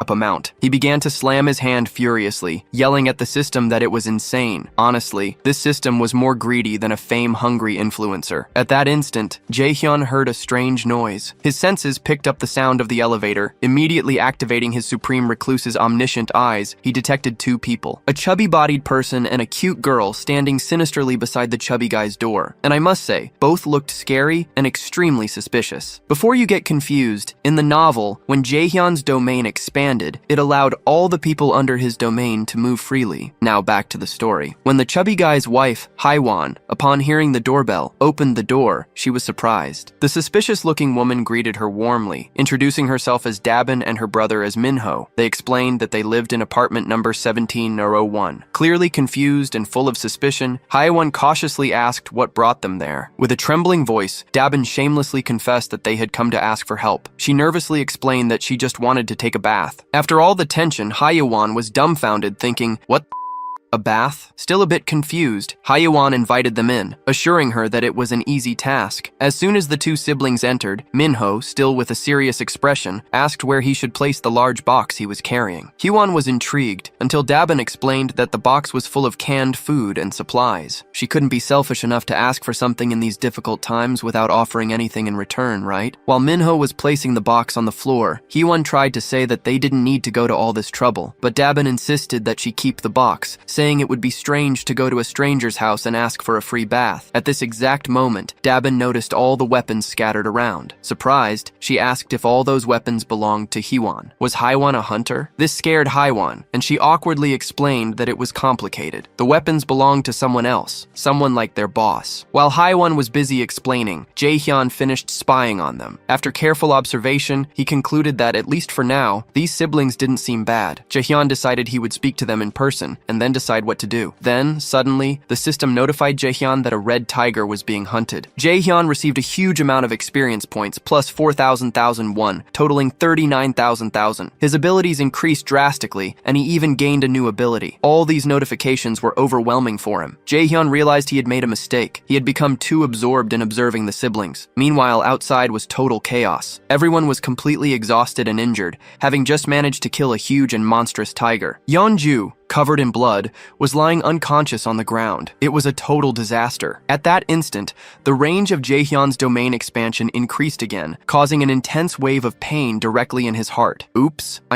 In his heart. Given the terrible situation, he urgently granted citizenship to everyone, deciding he would judge later if they were good or bad. The system then notified Jaehyun again. When the number of citizens reached a certain limit, all citizens unlocked the power of trust. But Jaehyun had no time to celebrate this achievement. He was worried about the injuries. He certainly hadn't foreseen facing a gigantic tiger in the jungle. Somewhere else, Byung-ho was teleporting at maximum speed with his grandma on his back, heading towards the apartment, with the others desperately running behind him. Deoksu was carrying the unconscious Yeonju. It was a completely situation. Jaehyun couldn't believe how badly Yeonju was injured, and to make matters worse, the goblins were still chasing them. Just when it seemed like everything was over, the power of Ga-young's arrow suddenly increased, and the others felt their power and speed surge as their bodies became lighter. This was all thanks to the power of trust, which improved citizens' statuses based on how much trust they had in Jaehyun. Jaehyun quickly calculated that the overall trust was above 50%, which meant that their combat abilities improved by 50%. It was a total game changer. Byung-ho, already believing that Jaehyun was his god, had the biggest status increase and shouted the name of the almighty Jaehyun, fervently thanking him for granting them such a powerful buff from afar. Because of this, Rin's and her friend's loyalty crossed the 30% threshold, making them eligible to register as vassals. Jaehyun wasted no time, instantly turning them into vassals. But damn, Ga-young's trust level was exactly 69. Nice. Thanks to their awakening, both girls unlocked incredible abilities. Piercing arrow for Ga-young and poison mist for Rin. Ga-young shot her bow, shocked by the arrow that seemed alive, effortlessly piercing all the goblins and killing them instantly. Jaehyun then created a new mission specifically for Ga-young, with the task of killing 10 goblins using the new poison mist ability,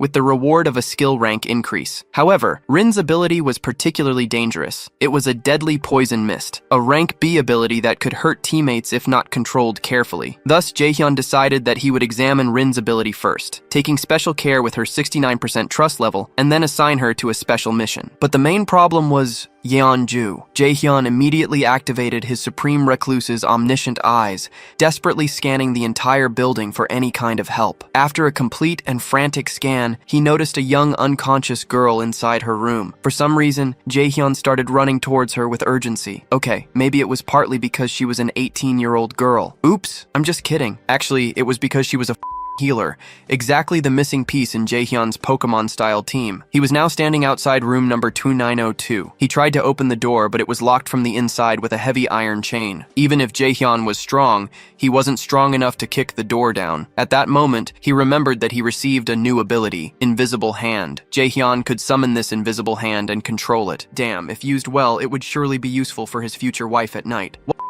Well, Jaehyun decided it was the perfect time to test this questionable ability. Closing his eyes, he visualized cutting the chain, and voila, a sharp mana scissor formed. Controlling it, Jaehyun effortlessly cut the iron chain as if it were paper. The door opened, and he ran desperately towards the unconscious girl. Finally reaching her, Jaehyun's eyes widened in horror. Her situation was not good. Her lips were sunken into her face, severely dehydrated and close to death. Jaehyun frantically tried to wake her up, shouting her name, shaking her shoulders, but nothing worked. Her condition was severe, clearly a symptom of dehydration. Pale skin, dry and sucked-in eyes and lips. Jaehyun had come looking for a healer, but damn, who would heal her now? Jaehyun panicked, not knowing what to do. But at that instant, he noticed something strange. There was a fucking water bottle right next to her. However, for some inexplicable reason, she hadn't even touched it. But now was not the time to think about these stupid mysteries. Saving her was the priority. So Jaehyun's 69 IQ brain brilliantly activated. He created a mission specifically for her. Breathe once, and the reward is your full recovery. This crazy trick cost him about 10 million won, but damn, it actually worked. She took a weak breath, and her dehydration was instantly cured. What kind of overpowered ability was this? Slowly, and the girl began to regain consciousness. Her vision blurred as she opened her eyes, catching sight of Jaehyun hovering over her. Confused and weak, she quietly asked who Jaehyun was and how he had entered her room. Jaehyun explained his name, saying he lived in the apartment above. Still confused, she quietly asked again, understanding, but why was Jaehyun in her room? Jaehyun, maintaining his polite tone, explained that he noticed her condition was extremely bad, so he came to help. At this moment, she still thought she was hallucinating, but after a brief pause, reality hit her hard. She realized that someone had really come to help her. Suddenly, overwhelmed, she began to cry, deeply moved. She couldn't believe that someone came to rescue her after days of starvation and dehydration. Jaehyun, although he hated having to do this in such a sensitive moment,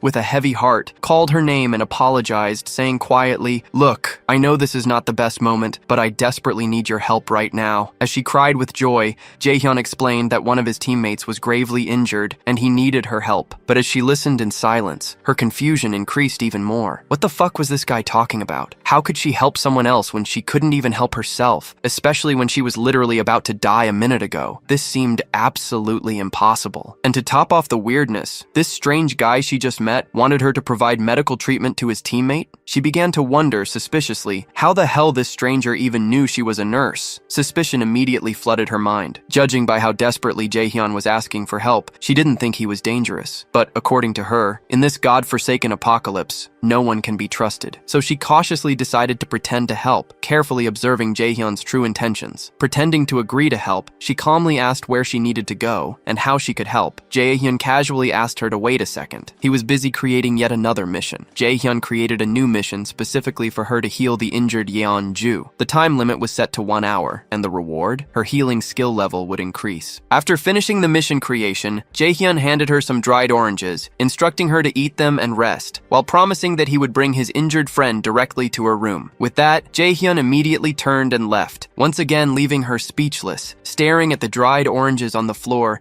and a bizarre system notification hovering before her eyes. In a sudden panic, she desperately shouted Jaehyun's name, asking what the hell this strange notification was and who Jaehyun really was. But Jaehyun, cool as and with a devilish smile, calmly replied that he would explain later, casually leaving the shocked girl on the floor, reminding her that she was too weak at the moment so she should rest. Left alone, she hastily picked up the oranges, frantically peeling them with her trembling fingers. Her mind raced wildly, wondering if she was dreaming. That guy literally created a mission? Meanwhile, as soon as Jaehyun arrived at his room, a system notification warned him that Daejong's trust had increased. Upon seeing this, he realized, just as he suspected before, that the woman didn't fully trust him. Logically speaking, it made perfect sense. Who in their right mind would trust someone who randomly broke into her room like some apocalypse version of Santa Claus? Jaehyun was patiently waiting for his boys to arrive at the room when, suddenly, an intense and strange sensation overwhelmed him. Something was terribly wrong. Without hesitation, he activated his Supreme Recluse's omniscient eyes, immediately spotting a red tiger chasing Yeon-ju and the others. This terrifying beast had already injured Yeon-ju before, and now it was back, presumably pissed off because it seemed that this tiger was actually the wife of the previous tiger they killed. And damn, she clearly wanted revenge. At this moment, everyone was desperately fighting just to stay alive, their faces painted with pure despair and panic. Jaehyun felt his heart squeeze hard. He realized that this situation wasn't just bad, it was absolutely terrible. That monstrous red tiger with its sharp, ready claws looked completely prepared to tear everyone to shreds. No questions, no mercy. Damn, for real. A really pissed off tiger widow. Jaehyun was completely perplexed, realizing that there was another red tiger. The group was not at all ready for another fight. Their lives were hanging by a thread. While desperately running, Rin's foot suddenly slipped, causing her to fall and badly injure her leg. Gayung and Dongyeon panicked instantly, thinking it was the end. Rin desperately tried to get up, but her injured leg betrayed her. Gayung was heartbroken. Rin was like her little sister, and now she watched helplessly as Rin struggled to get up, unable to escape. At this point,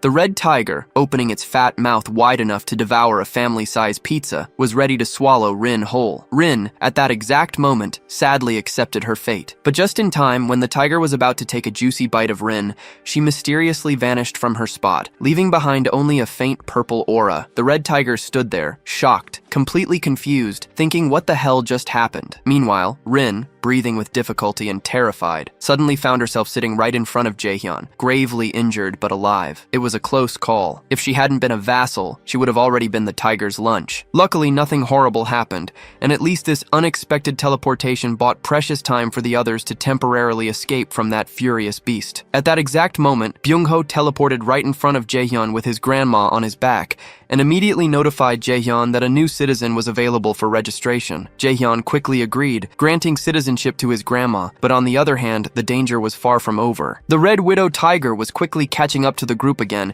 angrier and hungrier than ever. Jaehyun suddenly had a brilliant idea. He decided it was finally time to test the real limit of his invisible hands of pleasure. As the Red Widow Tiger charged, ready to crush everyone, Dongjeon realized at that moment that if anyone was to survive, he would have to sacrifice himself. Without even a second of hesitation, Dongjeon heroically stopped running, activated his baseball throw ability, and threw the mana-filled baseball at maximum speed directly at the Red Widow Tiger, but it was useless. The tiger dodged the ball effortlessly, jumping high into the air, ready to tear Dongjeon to pieces. Gyeong screamed desperately in panic, but Dongjeon had already accepted his tragic fate. Knowing very well that he wouldn't be able to escape the beast for long, Dongjeon ran as fast as he could, drawing the tiger's attention entirely to him. As expected, the monstrous tiger easily caught up with Dongjeon, its sharp teeth seconds away from piercing his skin. But at that exact moment, something shocking happened. Suddenly, there was a huge aura scissor firmly wrapped around the tiger's neck, shocking not only Dongjeon but everyone present. The next moment, this mysterious aura hand aggressively grabbed the tiger's throat,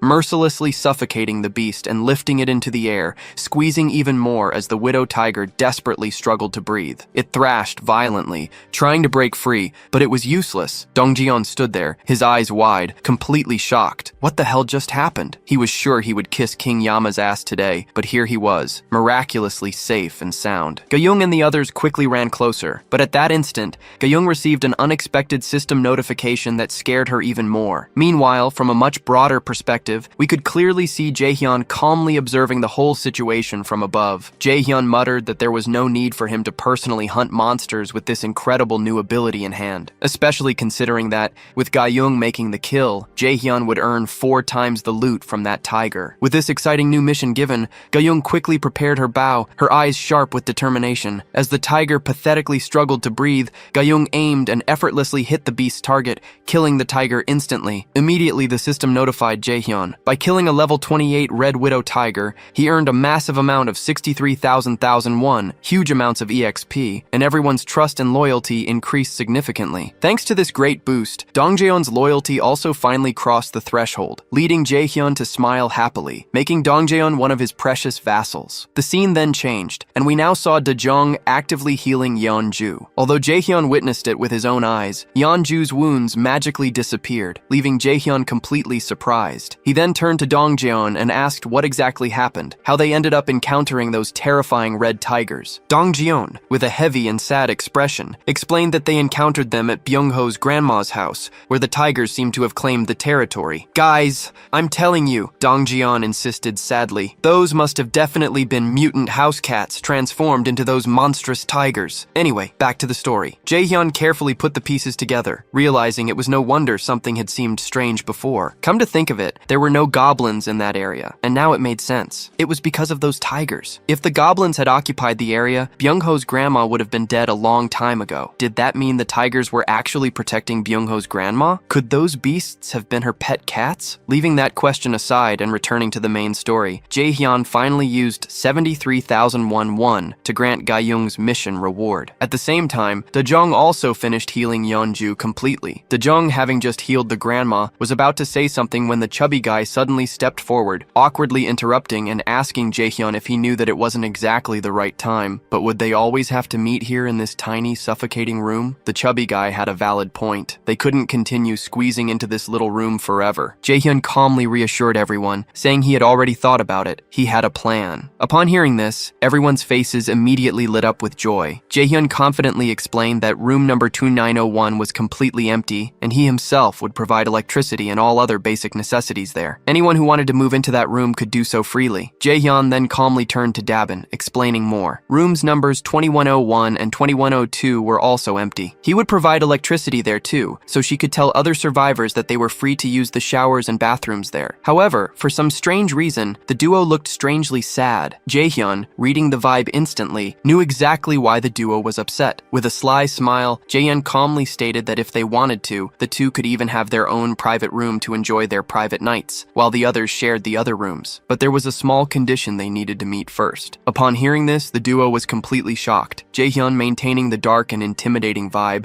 explained with perfect clarity the condition they had to meet. Simply deliver a message to everyone. The message was direct but tempting. Whoever killed 100 goblins fastest would be rewarded with an entire empty room, fully equipped with all basic necessities, unlimited electricity, water, food, literally everything needed to live comfortably. Just 100 miserable goblins. Easy. Damn. The legendary Goblin Slayer himself would surely be fucking proud of Jaehyun right now. Jaehyun explained more, coldly stating that their only task was to bring people from everywhere to him, registering them as his citizens. And to accomplish this, they simply needed to kill 100 goblins. At this moment, Jaehyun was walking directly in the footsteps of Lloyd, skillfully manipulating everyone. With a twisted smile, Jaehyun finalized this new mission: kill 100 goblins and claim unlimited supplies. Meanwhile, the scene changed dramatically, and we saw a guy in a red jacket, chased by goblins and desperately fighting to break free. He was about to be captured when, by a miracle, he narrowly escaped towards an open door, sliding on the floor and barely saving his own life. The goblins chased him, but they struggled to fit through the narrow door. Patiently waiting behind that door, his teammates were ready, prepared to kill those goblins. It turns out that the poor red jacket guy was used only as bait. Because of this cunning trick,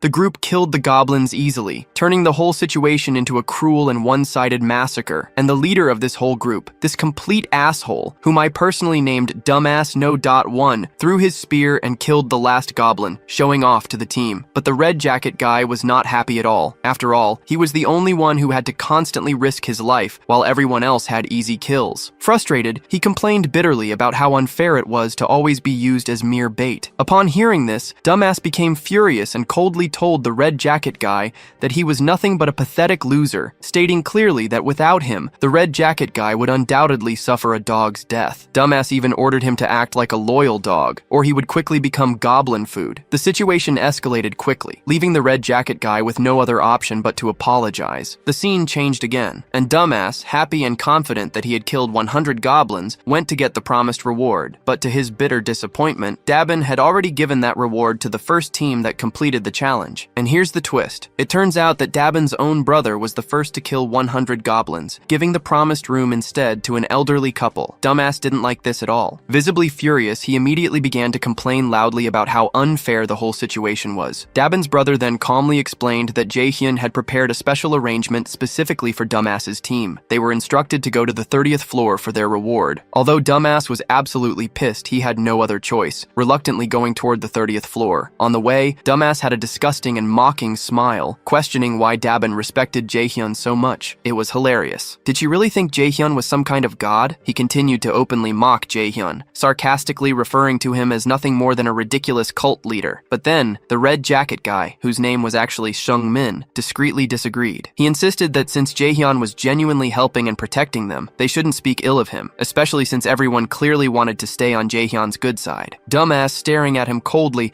clearly didn't like this statement. With a chilling look, he made it clear in silence that this conversation was far from over. The elevator doors slowly opened on the 30th floor. Dumbass, still fuming, whispered coldly to Shung Min that they would finish the conversation later. But as soon as they left, Jaehyun calmly approached them, his chilling aura palpable, with one hand casually in his pocket, his cold eyes fixed on everyone. The entire team immediately fell silent, completely shocked by Jaehyun's intimidating presence. Dumbass quickly composed himself and politely introduced himself, hoping to ease the tense atmosphere. But Jaehyun simply shook his hand casually, calmly complimenting their unique use of the barrier and clever hunting strategies. Dumbass stood there, completely shocked, and nervously asked how Jaehyun even knew about their tactics. Jaehyun, however, didn't bother to answer. Instead, he smoothly jumped straight to the main point. He coldly informed them that electricity, water, and gas would now be provided to apartments 1301 and 1502. Dumbass, still in doubt, cautiously asked how this was possible. Jaehyun calmly replied that it was because they had successfully killed 100 goblins. They had earned it. Then, without even a brief pause, a deeply unsettling and creepy smile slowly spread across Jaehyun's face. In a cold and chilling voice, Jaehyun mentioned Dumbass's previous mockery, specifically the comment about him being being a cult leader. Jaehyun coldly stated that he had no interest whatsoever in being treated like a god or in playing such a ridiculous role. The entire group stood there, speechless, absolutely terrified and confused. How in the world did Jaehyun even hear what Dumbass had said in the elevator? Were there even security cameras everywhere? Jaehyun, with a genuinely psychotic smile, suddenly changed the subject smoothly, casually saying that he actually had a small favor to ask of them. The scene changed dramatically again, revealing exactly what favor Jaehyun had asked of Dumbass. Dumbass and his group ran for their lives, chased by huge and terrifying orcs. Each monstrous step made the ground violently shake beneath them. Dumbass, panting, was terrified to the bone. They turned sharply, desperately running into a narrow alley, exactly as planned. At the corner of the alley was Dongjeon, holding his spear tightly. Due to the narrow alley restricting movement, the orcs got stuck for a moment, exactly as planned. Dongjeon's throwing ability had risen to rank B, which meant he could now throw larger objects with 5 times the damage. With all his strength, Dongjeon threw the spear fast and hard, hitting the first orc and knocking it down. The second orc attacked furiously, swinging its huge club, but before it could hit Dongjeon, a deadly arrow hit its forehead, killing it instantly. This precise shot belonged to Gayoung. The last orc barely had time to react before Dongjeon finished it off with another powerful spear throw. With that, the group had successfully completed the mission of killing 100 orcs, and Jaehyun immediately received 3.2 million won. Nearby, a terrified family of 3 was frozen in horror, witnessing the massacre. Dongjaeon smiled gently at them, carefully leading them toward Jaehyun's base. As they approached, Jaehyun suddenly noticed a system alert stating that an unknown object was trying to enter. Another notification appeared at the same time, indicating that someone eligible for citizenship had arrived. The system quickly asked if Jaehyun wanted to grant citizenship to the 3 new people. After considering, he agreed. With this decision, the total number of citizens rose to 200, activating a new ability, tax collection. This ability allowed Jaehyun to collect 10% of the citizens' money without affecting their real wealth, although it had a 30-day cooldown. Jaehyun quickly understood the potential of this new ability, realizing that he could recover the funds he had distributed. However, recovering the full amount would take about 10 months. With the urgent need to save his parents, Jaehyun immediately decided that Dongjeon's team should go straight to the Nambumin neighborhood. To speed up the plan, Jaehyun decided to distribute 30% of the funds in advance, seeing this as a necessary investment. Suddenly, another notification appeared. Jaehyun's house declaration skill had just reached level 10, granting him 3 additional skill points. Once again, Jaehyun felt an intense pain, his liver, kidneys, and heart aching horribly as his domain expanded dramatically, almost doubling in size and covering almost all the nearby buildings. The system confirmed that Jaehyun successfully declared the entire building as his home. Immediately afterward, another message appeared, stating that 1 billion won had been deposited as subsidies,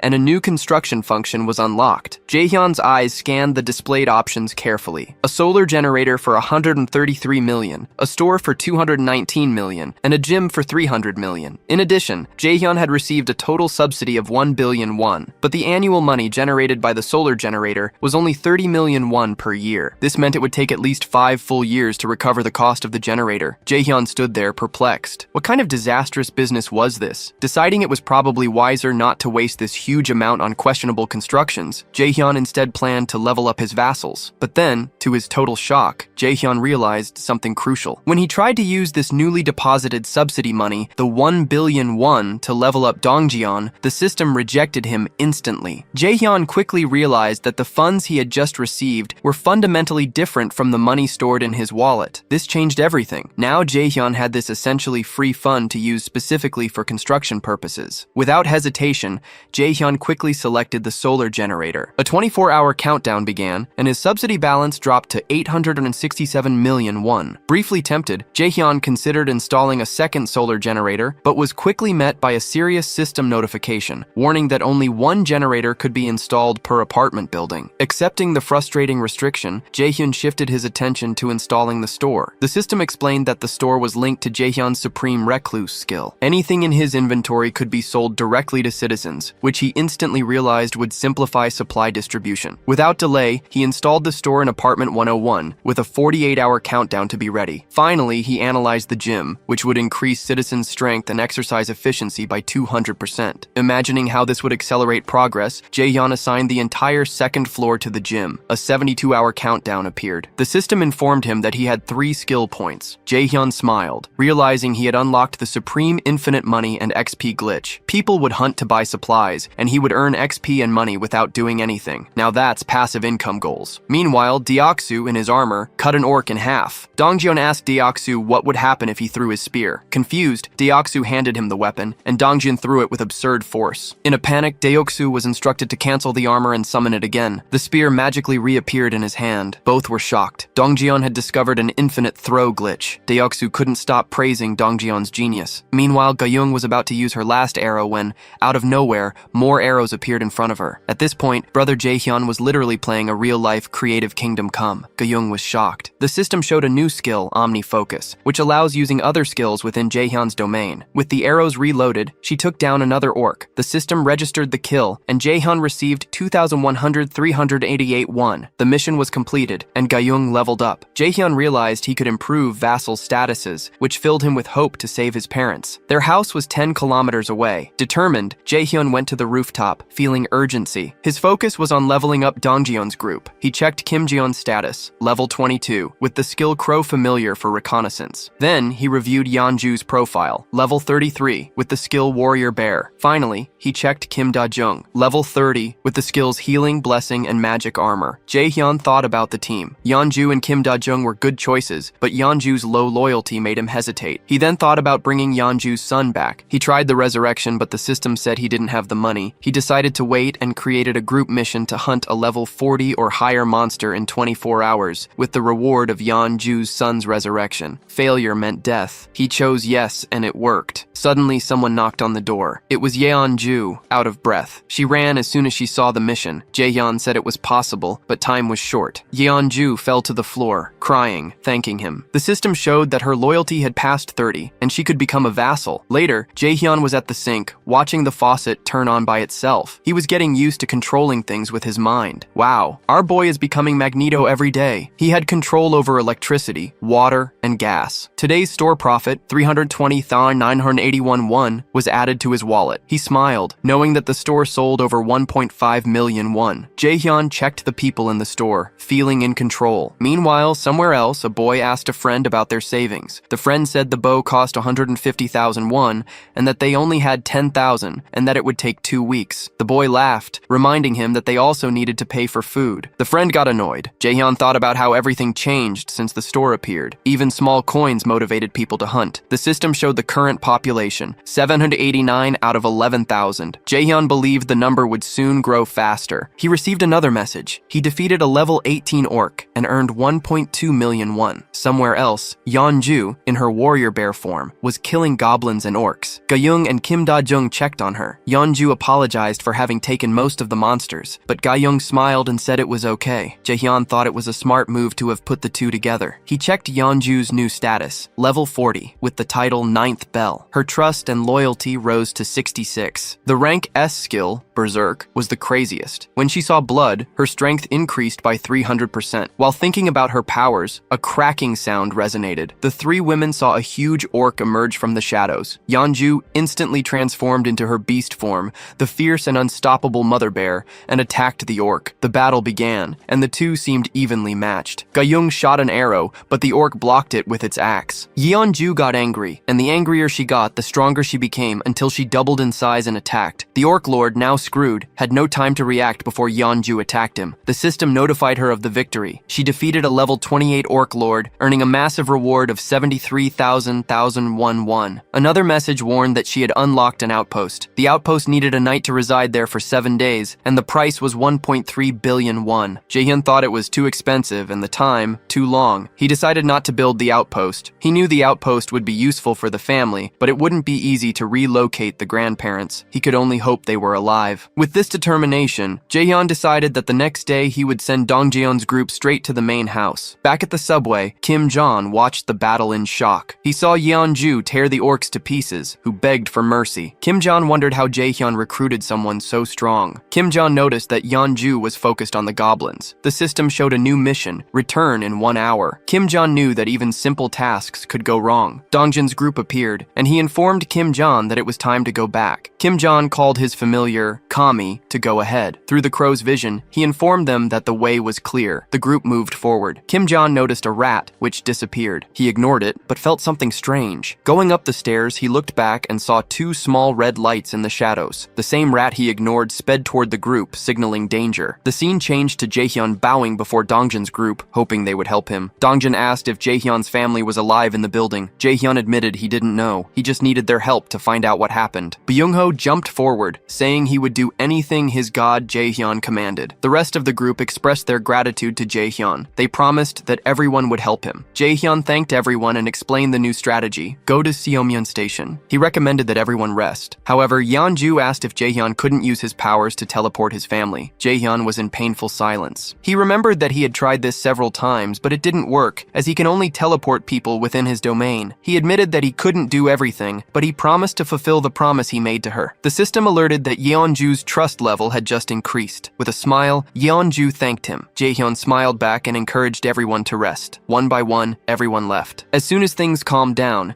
Jaehyun received another notification. An unauthorized entity was trying to enter. He granted her citizenship, and Yejin's profile appeared. Level 31, with 0 trust. Her skill was Rat Queen. Jaehyun was perplexed. Had they just gained a woman who could transform into a rat? Suddenly, we go back in time to when Yejin discovered Dongjian's group in the subway killing orcs. She decided to follow them and arrived at Jaehyun's complex. Children were playing happily, and the place was busy. Yejin, in her rat form, was shocked. She ran to the apartment, but hit a blue shield. The system interface asked if she wanted to become a citizen. The rat squeaked, but nothing happened. She became desperate, but the interface updated and granted her citizenship. The rat ran into the building, but chaos began. People screamed upon seeing the rat and tried to smash it. Yejin fled and accidentally entered the training room, where she saw people lifting weights. She was confused. What kind of muscle-worshipping cult had she entered? At that moment, Yejin woke up from her rat form with a headache. She laughed, euphoric at having found a survivor camp, but her joy vanished. She worried about the monstrous creature that guarded the station she would need to cross to get to Jaehyun's building. Then the scene changed, and we saw that Jaehyun had hunted the rat, and because of this, Yejin's connection with him was disconnected. Another window appeared, about the Rat Queen, rank A. Her ability allowed every rat to follow her, acting as part of her body. Jaehyun's face became serious. He understood that the rat was controlled by an awakened of rank A. He used the Supreme Recluse's eyes to look for her, but couldn't find her. In that instant, an idea hit Jaehyun. He created a simple quest. The Rat Queen must come to the apartment in 48 hours. The reward was a Coke and a Choco Bar. Upon checking the quest, Jaehyun remembered something. He couldn't bring his parents because they were outside the domain, and Yejin was also outside. But she was a citizen, so he decided to test something. People who become citizens are under his control. He changed the quest. The time limit was only 10 seconds, and the punishment was forced summoning. The system approved, which meant if she failed, she would be summoned. Wow! He looked at the screen, shocked. His heart raced. This could change everything. He hoped it wouldn't cost more than 1,000,000,000 won. The countdown began. When it finished, the system showed the result. Seo Yejin failed the quest, and the cost was only 31 million won. Jaehyun felt a great relief. On the other hand, a surprised and panicked Yejin suddenly appeared in the apartment. She didn't understand what had happened. Jaehyun called her by name, showing that he already knew who she was. Yejin asked who he was and how he knew her. Jaehyun remained calm. He said he was the one who gave her citizenship and brought her there. He introduced himself and reassured her. To make her feel more welcome, Jaehyun offered her a Coke and a Choco Bar. Seo Yejin took the snack, trying to understand. She asked if all of this was Jaehyun's doing. He agreed. She was perplexed, asking, "Who the hell is this guy? A god?" She begged Jaehyun to help the 35 people she was responsible for. Jaehyun rejected, explaining that it was impossible. Upon hearing this, she started crying, begging Jaehyun to help her family. Jaehyun realized something important. Seo Yejin never interacted with him directly, but he managed to grant her citizenship. This suggested that the rat spirit was an extension of her. He wondered if this connection could help him bring her family. In that instant, the system interface appeared, showing Yejin's stats, level 31,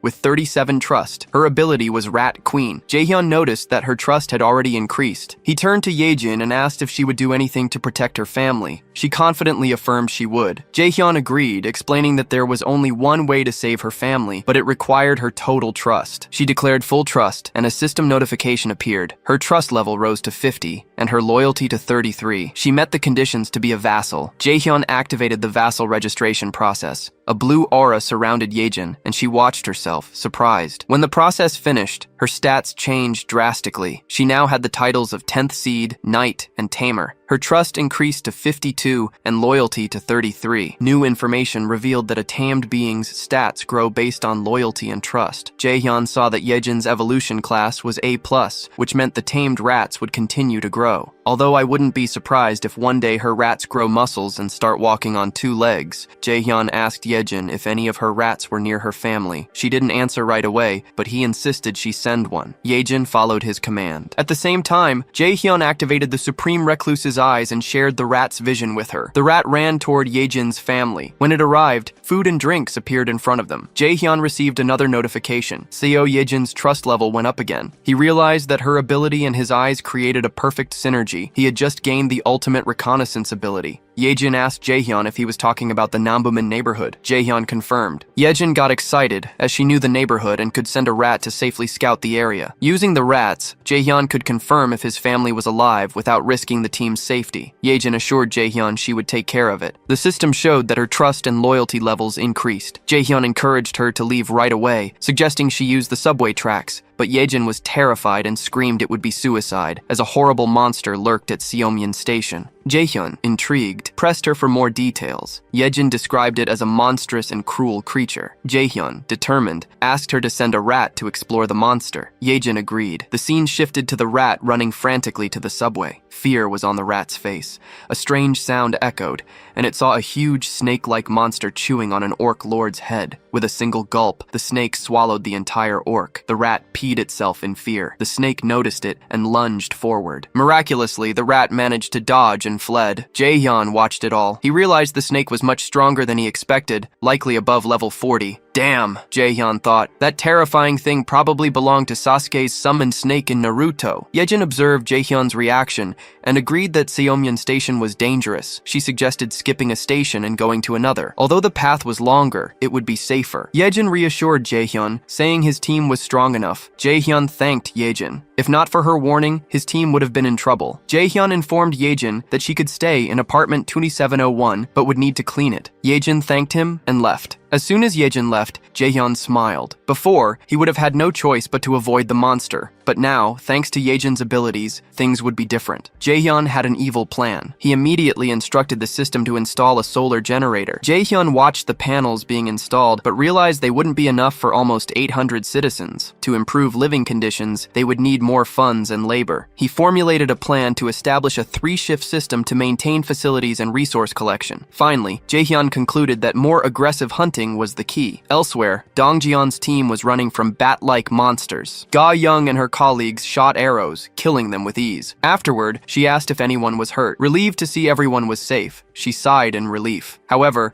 her sister mentioned the snake monster lurking at Seomyeon Station. Ga Young reassured her, saying they would be fine, as Jaehyun could summon them back. With renewed confidence, the group moved on, but came across a ruined train, surrounded by the grotesque bodies of orc leaders. Everyone froze in horror. The youngest team member vomited. Suddenly, a chilling sound approached, and they saw a huge, monstrous snake. Deoksu screamed in despair, but in the next moment, Dongjeon grabbed Ga Young and shouted for everyone to duck. The snake let out a deafening roar, creating a shockwave that threw everyone back. The shockwave was too intense. The guys protected the women, but everyone's heads felt like they were going to explode from pain. At that very moment, the system clearly notified them, ordering them to kill the snake. Dongjeon felt immediate terror, but to his surprise, the giant snake was acting slowly. Seeing the golden opportunity, Dongjeon quickly exchanged glances with Yeonju and, without hesitation, threw the spear with all his might. Flashback to a few minutes earlier. Jaehyun had explained that the giant snake was known for devouring its prey alive. He realized it didn't care about small creatures, it just swallowed them whole. Using this behavior, Jaehyun came up with a brilliant plan.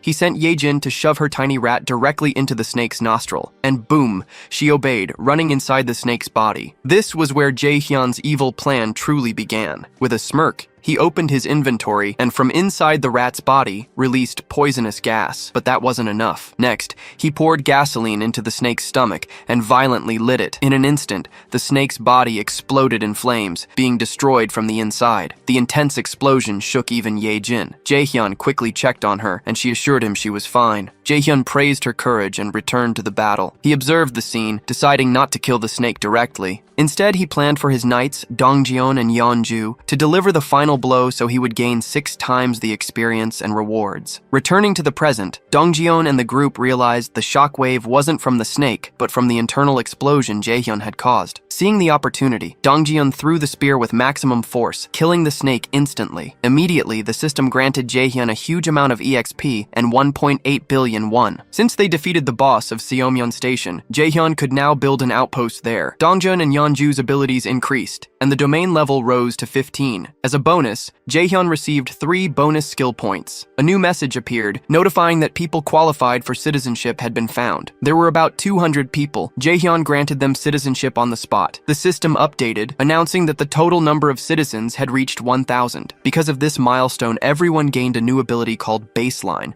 which gave Jaehyun 100% sharing of XP and money from all citizens. Upon seeing this, Jaehyun was perplexed. It seemed like outright cheating. In that instant, Yejin approached and asked if Jaehyun could bring her family into his domain. Jaehyun, after a pause, smiled and agreed. Filled with joy, Yejin thanked him. Jaehyun asked if she could control the rats again. Yejin confirmed she could. The scene shifted to Yejin's rat, which ran to a new location and bumped into Dongjaeun's group. What they saw was a massacre. Hundreds of orcs were dead, half-eaten. Yejin's rat ran forward, trying to communicate with the group to follow it. Deoksu was surprised, wondering if this was another one of Jaehyun's abilities. Intrigued, the group followed the rat. Meanwhile, Jaehyun deactivated the Supreme Recluse's eyes and returned to his room. Now, it was time for his personal growth. He had 3 skill points to use. As the territory was expanding, he decided the best choice was to strengthen the Omniscient Eyes ability. This ability combined perfectly with Yejin's rat power, improving their teamwork. The moment he upgraded the ability, a sharp pain hit Jaehyun's head. Elsewhere, Dongyeon's group ran into a goblin horde. Jaehyun could now see the exact levels and stats of these goblins. They were level 8, moved in organized groups, used spears and clubs, were agile, and could see well in the dark tunnels. Watching this, Jaehyun realized how valuable this vision could be for scouting and survival. He started thinking about hunting goblins to acquire this ability, and also remembered his goal of decreasing the resurrection cost. For this, he decided to assign more quests for others to fight and grow, saving resources and increasing efficiency. Next, Jaehyun focused on another ability, dignity maintenance. As the population grew, maintaining trust and loyalty was increasingly vital. He used a skill point to improve dignity maintenance. Immediately after, a loud, sudden gunshot broke the silence. Jaehyun's eyes turned to the noise, his face becoming serious. He realized the shot didn't come from the building, but from underground. The scene shifted, revealing something bizarre. Goblins casually holding guns, wearing jackets and pants. What the hell? As the goblins opened fire, Dongjeon signaled for everyone to duck. Bullets flew dangerously close, and they realized they had no chance in a direct gunfight. Dongjeon was confused, wondering how the goblins got guns. But he didn't need to worry. Byung-ho teleported behind the goblins. With lethal precision, he pierced their chests, dodging bullets as he sliced through the goblins. Another goblin aimed its pistol, but an arrow hit its hand. At the same time, Ga-young and Deoksu ran to join the fight, and Yeonju transformed into her beast form. Together, they annihilated every goblin. On the other hand, a system message appeared, notifying Jaehyun about a new item, guns in his store, with unlimited ammo. Holy crap, this was a game changer. But Jaehyun realized the problem. He couldn't just sell the guns. If ordinary people saw guns for sale, their excitement for hunting monsters would go up. But he knew not everyone was trustworthy. Until now, he had accepted everyone as a citizen, assuming he could manage the troublemakers. But now, introducing guns was dangerous. They gave immediate deadly power. If the wrong person used this lethal power, chaos could begin. Envy, resentment, jealousy, these common emotions could turn into serious problems. Because of these risks, Jaehyun decided that only trustworthy people with high loyalty would be allowed to use guns. He knew right away who the first person should be. Meanwhile, Dongjeon's group had killed all the goblins. Suddenly, to Byung-ho's surprise, a gun and a mysterious box appeared in front of him. With deep reverence, Byung-ho took them, silently thanking his god, Jaehyun. At this point, Byung-ho adored Jaehyun so much that he would consider marrying him. Afterward, Dongjeon's group continued advancing, with Yejin's rat guiding them. They reached a door. Dongjeon opened it, and inside, they found a group of terrified people. Elsewhere, Jaehyun was calmly walking outside with Yejin, enjoying the moment of peace. Suddenly, a new system alert warned him that an unknown entity was trying to enter. Shortly after, another notification appeared. indicating that someone qualified for citizenship was nearby. The system asked if he wanted to approve. Without hesitation, Jaehyun granted citizenship. Her sister Dabin teased her, saying she smelled good, asking if she had showered. Yejin laughed, saying she now had hot water. From a distance, Jaehyun watched their happy reunion. After a moment, he called out to Yejin, saying apartment 2701 was hers, but it might get crowded if she wanted to put more than 30 people there. Seeing her concern, Jaehyun said he would give her 3 more rooms because she deserved it. Joyfully, Yejin thanked him, promising to work tirelessly. Jaehyun received another notification. Yejin's trust and loyalty levels increased. Hong Dal-rae, Lee Seung-jun, and Han Jung-soo's trust and loyalty also improved. Observing the interface, Jaehyun remembered that he had leveled up before and forgotten to check the rewards. He saw a new feature, the Guardian Beast Management System. He opened it and almost fainted. To unlock it, it required 1,000 won. As he processed the cost, a gentle voice interrupted him, asking if he had a moment to talk. Jaehyun invited her in. It was Ha Ye-rin, the youngest of Dong Jaeon's group, who seemed nervous. She said she had something important to discuss. Jaehyun invited her to sit down. Ha Ye-rin apologized, her voice trembling, and asked to leave the group. She felt useless, thinking no one would notice if she disappeared. Jaehyun encouraged her to speak, and she broke down in tears, confessing that the monsters were terrifying, and she felt useless because she couldn't use her poison mist near her colleagues. Jaehyun had expected this conversation. He understood that poison mist was dangerous if used incorrectly. He reassured her, saying the timing was perfect, as he needed someone trustworthy to help him. Dabin, who cared for the injured, was exhausted and had asked for help. Jaehyun said he needed someone honest and compassionate, and she was the right person. He reminded her that no one was useless if they kept trying. He reminded her that the poison mist was unique and that one day it would shine. If she couldn't fight outside, she could help inside. Jaehyun bowed deeply. Ha Ye-rin was shocked, felt touched, and smiled. The system showed that her loyalty went up to 100. She wiped her tears and promised to do her best. Jaehyun smiled, promising to continue to count on her. Moments later, Jaehyun considered unlocking the new feature. An interface appeared, showing that it required 1,000 won. He decided it was worth it and clicked yes. A golden magic circle appeared, and in the center, a golden crystal egg began to crack. The blinding light forced him to close his eyes. When the light was gone, he saw a small, adorable black bird. He activated the Supreme Recluse's eyes and saw it was a 3-legged divine raven, level 1. It had the energy of the sun, but was a baby and needed protection and sun to grow. Jaehyun named it Little Blackie. The bird flapped its wings excitedly but kept going, and Jaehyun realized it was hungry. He gave it a bag of chips, which the bird ate happily. Afterward, Blackie fell asleep like a lazy cat. At that moment, Jaehyun received an alert. Blackie's level increased, and the solar generator's efficiency went up by 100%. Jaehyun remembered that each generator generated about 80,000 to 100,000 won per day. Now, with Blackie's boost, the annual gain rose to 90,000 won. He decided to install solar generators in the 10 new buildings. The 24-hour countdown began. Satisfied, Jaehyun went to apartment 3001. As soon as Fatty opened the door,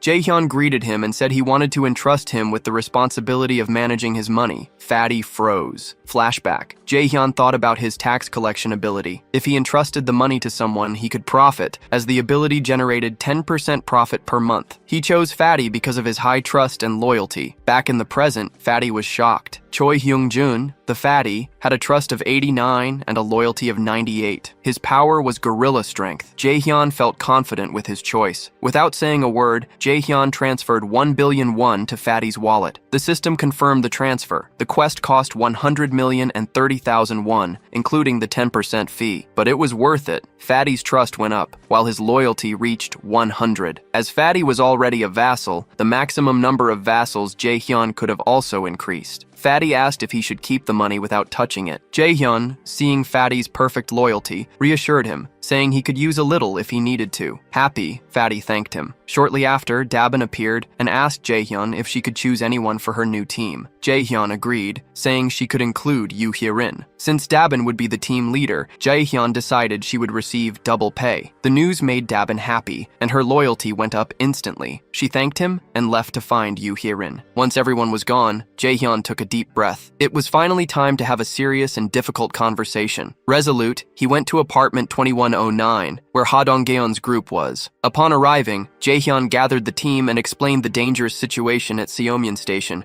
where an incredibly powerful monster awaited them. The area was relatively safe. There were no monsters on the streets or on the subway tracks near Seomyeon Station. Between Bayum-Naegol and Bayum-Il stations, the monster population was low, an opportunity Jaehyun knew they needed to seize. As he spoke to the team, Jaehyun remembered Yoo Hye-rin's outburst. That moment affected him, reminding him that these people were risking their lives for him. It was a huge weight on his shoulders. Thanks to Yejin, they discovered the threat at Seomyeon Station much earlier. If they had discovered it late, the situation would have been deadly. Catching the threat early gave them an advantage. Jaehyun understood the cruel reality. The world was brutal, and anyone could die. He wanted to protect those he liked. With all these thoughts, he informed the group that the next morning they would go to Jigalchi Station. Later, in his room, the system screen appeared. The solar generator's power had increased by 100%. Additionally, Blackie leveled up again and unlocked the power of the sun and elemental magic. As Blackie's owner, Jaehyun inherited this power. Elemental magic? That's huge. Curious, he raised a finger and a small flame lit up. The sensation was strange but familiar. Later, in an isolated area, he imagined a gigantic flame. He stretched out his hand and focused the energy, but only a small flame flickered. Jaehyun was disappointed, but curiosity replaced disappointment. He remembered the special gas created by his ability. If he mixed the gas with the flame, the results could be explosive. Now it was just a baby flame, but one day, it could become a terrifying fire, a true monster ability. Feeling excited, Jaehyun ended the test and returned home. While eating, another notification appeared,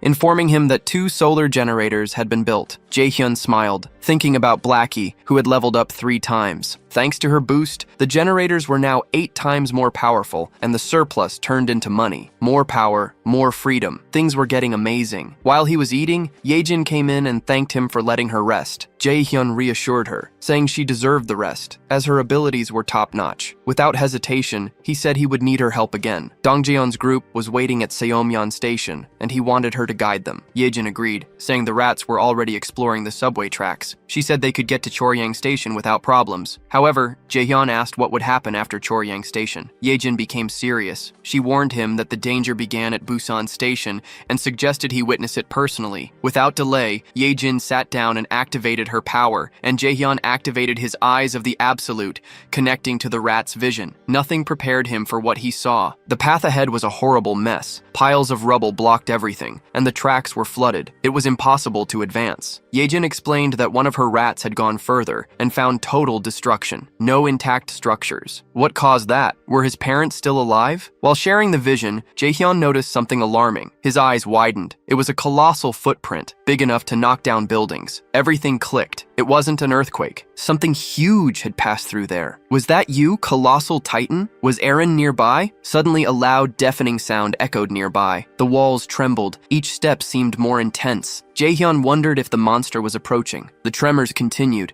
and he started to worry that the house might collapse. Another earthquake shook the building, and he asked Yejin if she was okay. She reassured him but wondered what was causing it. Suddenly, an urgent voice called him from the elevator. Jaehyun and Yejin ran out and saw Fatty, in a panic. Jaehyun asked what was happening, but Fatty gestured for them to follow him. Jaehyun, Yejin, and the others followed him. The feeling of dread increased. In Fatty's room, a 60-meter titan was demolishing buildings with ease. It was a giant cyclops with a single red eye. Jaehyun muttered that his feelings always came true. He watched helplessly as the cyclops destroyed buildings and advanced.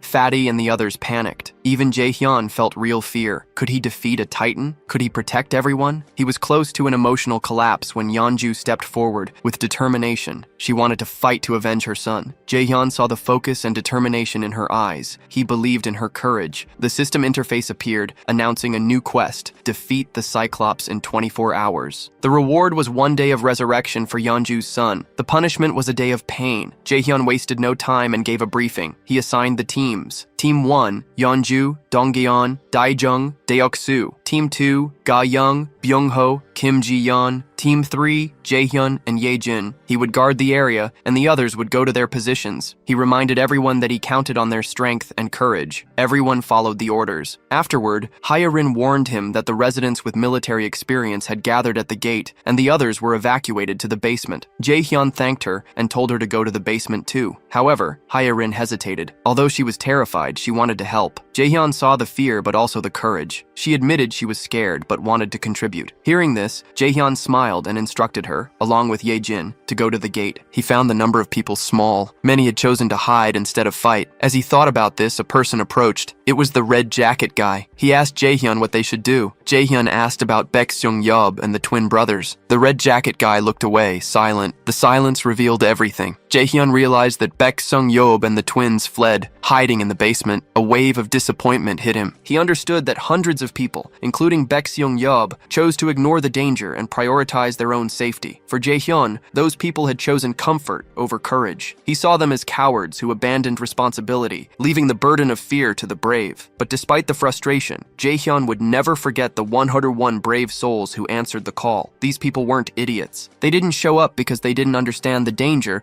but because they knew the truth. If no one fought, everyone would die. They chose to protect themselves and their families. Jaehyun remembered a phrase he heard. Courage isn't about not being afraid, but about acting despite it. This hit him hard. In a brutal world, those who acted despite the fear were the ones who ensured everyone's survival. And right there, in front of him, were 101 brave people. In silence, Jaehyun thanked each one of them. Determined to reward their bravery, he opened the system, and suddenly, guns and unlimited ammo rained from the sky, shocking everyone. At first, the group hesitated, but upon holding the real guns, feeling their weight, a new hope was born. They might have a chance against that monster. The giant Cyclops was terrifying and roared, making the buildings tremble. Nearby, Dongjin hid, holding a spear. He aimed at the Cyclops' leg and threw the spear with force. The weapon buried itself deep in the monster's leg, which roared in pain. Furious, the Cyclops looked for the origin of the spear, toward Dongjin, who froze. The monster began to advance, dragging its wounded leg. At that moment, the mother bear, in her beast form, attacked from behind. She dug her claws into the Cyclops' already wounded leg, inflicting more damage. The Cyclops roared and fell to its knees, but Yeonju's charge wasn't enough. It got up, took a giant stomp, and threw her far away. In a single blow, it hurled her like a doll, and she hit a distant building. It seemed like the end. The Cyclops bent down, ready for the final blow. But before it could finish, a loud voice echoed through a megaphone. It was Deoxu, calling the Cyclops an idiot and saying its balls were in its eye. Surprisingly, the Cyclops understood the taunt and looked at Deoxu. Its huge eye saw the spear still in its leg, and it understood that Deoxu was the bastard who threw it. The Cyclops became furious and began to advance toward Deoxu, determined to destroy him. Deoxu was terrified. He knew the monster was coming to kill him. He turned and ran desperately, like a rat fleeing a cat. From afar, Jaehyun saw that the plan had worked. The Cyclops was heading for the trap. Jaehyun gave the signal for everyone to get ready. Meanwhile, Deoxu ran to the barrier. The Cyclops pursued him with slow but heavy steps. Deoxu collapsed exhausted inside the barrier, and the Cyclops reached the limit. Jaehyun gave a signal, and a black raven flew toward the Cyclops, pecking and attacking its eye. Annoyed and in pain, the Cyclops closed its eye. Taking advantage of the distraction, Gayung, already positioned, shot an arrow. The Cyclops tried to defend itself, but the arrow went through its hand and hit the closed eye. A roar of agony echoed. Amid the chaos, Byung-ho teleported above the monster and threw several rats into the Cyclops' open mouth. The plan was working perfectly. As the next phase began, Jaehyun summoned an explosive gas inside the Cyclops' body, which began to swell. He raised his hands and activated the Sunfire magic. A colossal explosion happened inside the Cyclops, and black smoke covered the sky. When the smoke dissipated, the Cyclops' figure appeared. It was severely burned and lifeless, leaning against the barrier. Everyone was shocked. They thought they were going to die, but the Cyclops seemed defeated. But Jaehyun knew something was wrong. The Cyclops wasn't dead. The system hadn't confirmed it. He ordered everyone to stay alert. Everything was going perfectly, but suddenly, Fatty called Jaehyun with a trembling voice, asking him to turn around. Jaehyun turned carefully, and to his shock and horror, saw the Cyclops' red eye staring at him. That murderous gaze seemed to want to devour him right there. Jaehyun panicked, unable to believe the monster had survived. But before he could process what was happening, the Cyclops raised its hands and slammed them into the barrier. The barrier held the blow, but Jaehyun grew anxious, doubting it could withstand another attack. He activated the invisible hand to protect the citizens. The Cyclops attacked again, and the barrier trembled but still held. However, the surrounding buildings were not so lucky. The shockwaves were destroying them. With 2 or 3 more blows, the entire building would collapse. At that moment, Dongjun jumped into action, launching a rain of deadly spears. Yeonju and the others joined the attack, but it wasn't enough. Each blow only made the monster more furious. When it seemed impossible to defeat the beast, the system notified Jaehyun. The solar generators had reached 100% capacity. capacity, and someone was asking to use the energy. The request was from Blackie? Jaehyun was shocked. Was it trying to help? Jaehyun remembered that Blackie's power used solar energy, and with no other options, he granted permission. In the sky, a bright yellow sphere, looking like a miniature sun, began to form, absorbing all the energy from the solar panels. The heat was so intense, it threatened to melt the buildings. Jaehyun realized, horrified, that 300 million won had been consumed for a single attack. The energy concentrated in his room, and from there, a figure emerged in an explosion. Blackie had evolved. Now she had 3 eyes, large feathers, and looked like a fucking majestic black phoenix. She opened her powerful beak, charged the solar energy, and launched a devastating ray at the Cyclops. The attack made a hole in the Cyclops' chest, but the monster was still not dead. Seeing the opportunity, Yeonju transformed into her fierce mother bear form, leaped into the air, and delivered a final blow, killing the level 51 Cyclops. Immediately, Jaehyun received a huge amount of EXP and 31 billion won. He leveled up and felt a pain in his head. His domain expanded to cover more buildings. Additionally, Jaehyun gained another 10 billion won, exclusively for construction. In pain, he fell to his knees. Blackie flew to him, rubbing her beak on his nose, trying to say she was the true hero. Jaehyun praised her work, but still couldn't believe that one attack cost 300 million won. Blackie had nothing to say, but Jaehyun was happy. After all, he gained 31 billion won, and everyone survived. Truly, a total win scenario. Blackie killing the giant titan with a single blow was the most unbelievable thing he had ever seen. Smiling, Jaehyun caressed Blackie for her extraordinary bravery. Both he and Blackie turned to look where the noise was coming from. It was Yeonju, the werebear woman. And right then, Jaehyun had a sudden realization. For just a moment, the soft sound from the system window changed into something else entirely. It was a sound Yeonju had been hoping to hear for a long, long time. A little while before that happened, inside an old abandoned building, a guy was quietly using his special ability to fill a small bottle with water. The people around him were incredibly thankful, just happy to finally have some clean water to drink. The man with the ability stood there, lost in thought, worried because they had run completely out of food. He had a line of people waiting to get the precious water he could create, but it was clear that their food was almost all gone. He knew that was the absolute limit of what they could do with the few things they had. A deep sense of unease started to grow inside him, because it seemed like they would have to leave that place, a spot that had felt safe until now. Just then, he and everyone else in the building felt the whole place shake violently. As anyone would, he immediately asked if it was an earthquake. Right after, another man came running in, yelling and begging everyone to come see what was happening outside. When the man said the word monster, the guy with the water ability froze completely for a second. Without wasting any time,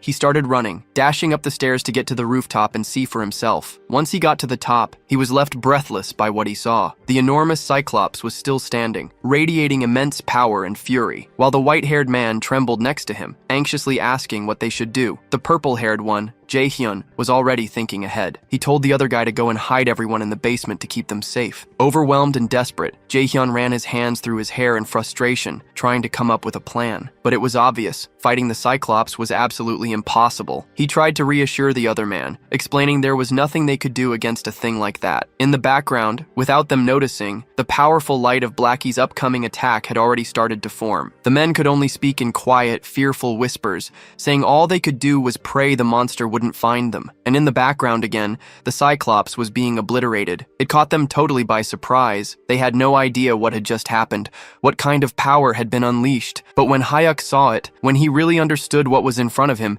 he knew right then and there. This power came from an awakened person, but someone on a level way beyond his own. Hyuk called out to the silver-haired man, addressing him as Hyun, and told him to gather the people. Hyun, completely shocked, asked if he had lost his mind. Was he really suggesting they go toward that? But Hyuk was certain. Even though he didn't know who the awakened one was, he knew exactly what needed to be done. If they really wanted to survive in this horrible, unforgiving world, they had to stand with the person who had the power to take down a creature like that Cyclops. As they started walking toward Jaehyun's location, the people silently hoped and prayed that whoever they were about to meet would be a good person, because they had no other choice. Their fate was completely up to chance. They eventually arrived at the apartment complex and immediately figured this had to be the place. After all, the buildings were still standing, completely untouched in a world that had been torn apart. Hyun, walking ahead of the group, said in disbelief, "How can these buildings be standing in a world that's just fallen apart?" But then he suddenly ran right into some sort of invisible wall. Right after that, a message from the system appeared in front of them, saying, "Entry prohibited." Another message followed immediately,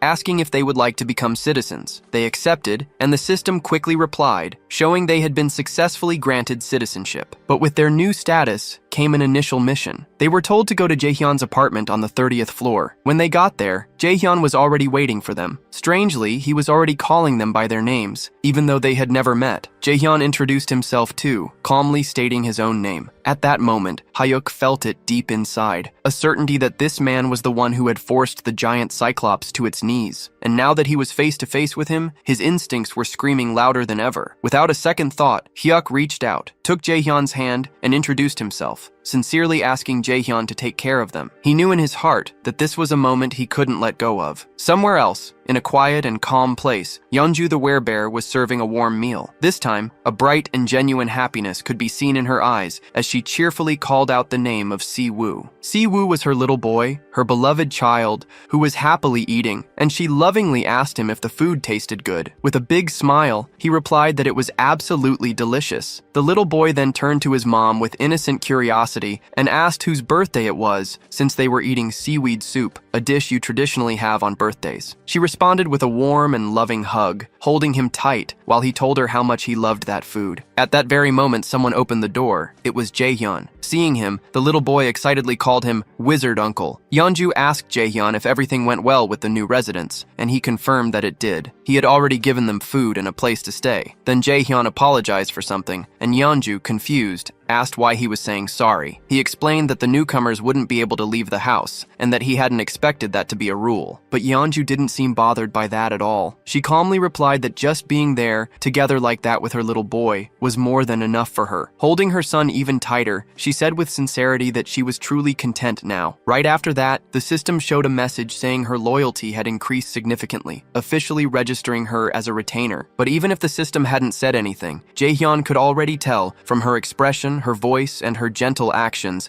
that her heart was full. He could feel Yeonju's emotions clearly, without needing any proof. More time passed, and the mother and son kept enjoying their time together, now watching television side by side, smiling and laughing. And during that simple, peaceful moment, Jaehyun found himself thinking deeply about his own family, about how long it had been since he had seen them. He wondered how they were doing, if they were eating well, or if they were sick. He closed his eyes and imagined the worst, thinking something terrible might have happened to them in this chaotic world. Right then, Blackie appeared, making a bit of noise. The small creature started playing and having fun with the werebear and her son. Watching them all together like that, a quiet thought settled in for Jaehyun. There was no need to rush. It was just one day. One peaceful, ordinary day. And he understood how hard Yeonju had worked for this day to finally happen. At the same time, he also thought about how Yejin's rats were, at that very moment, heading toward the main house. When the rats got there, he would be able to deliver whatever his family needed. So today, looking at the mother and child smiling and happy, Jaehyun made a choice. He would focus only on taking care of them. Because this was the moment when Yeonju's one and only dream was finally shining brightly. Then Jaehyun suggested they sleep in the master bedroom. But with her child still wrapped around her in a loving embrace,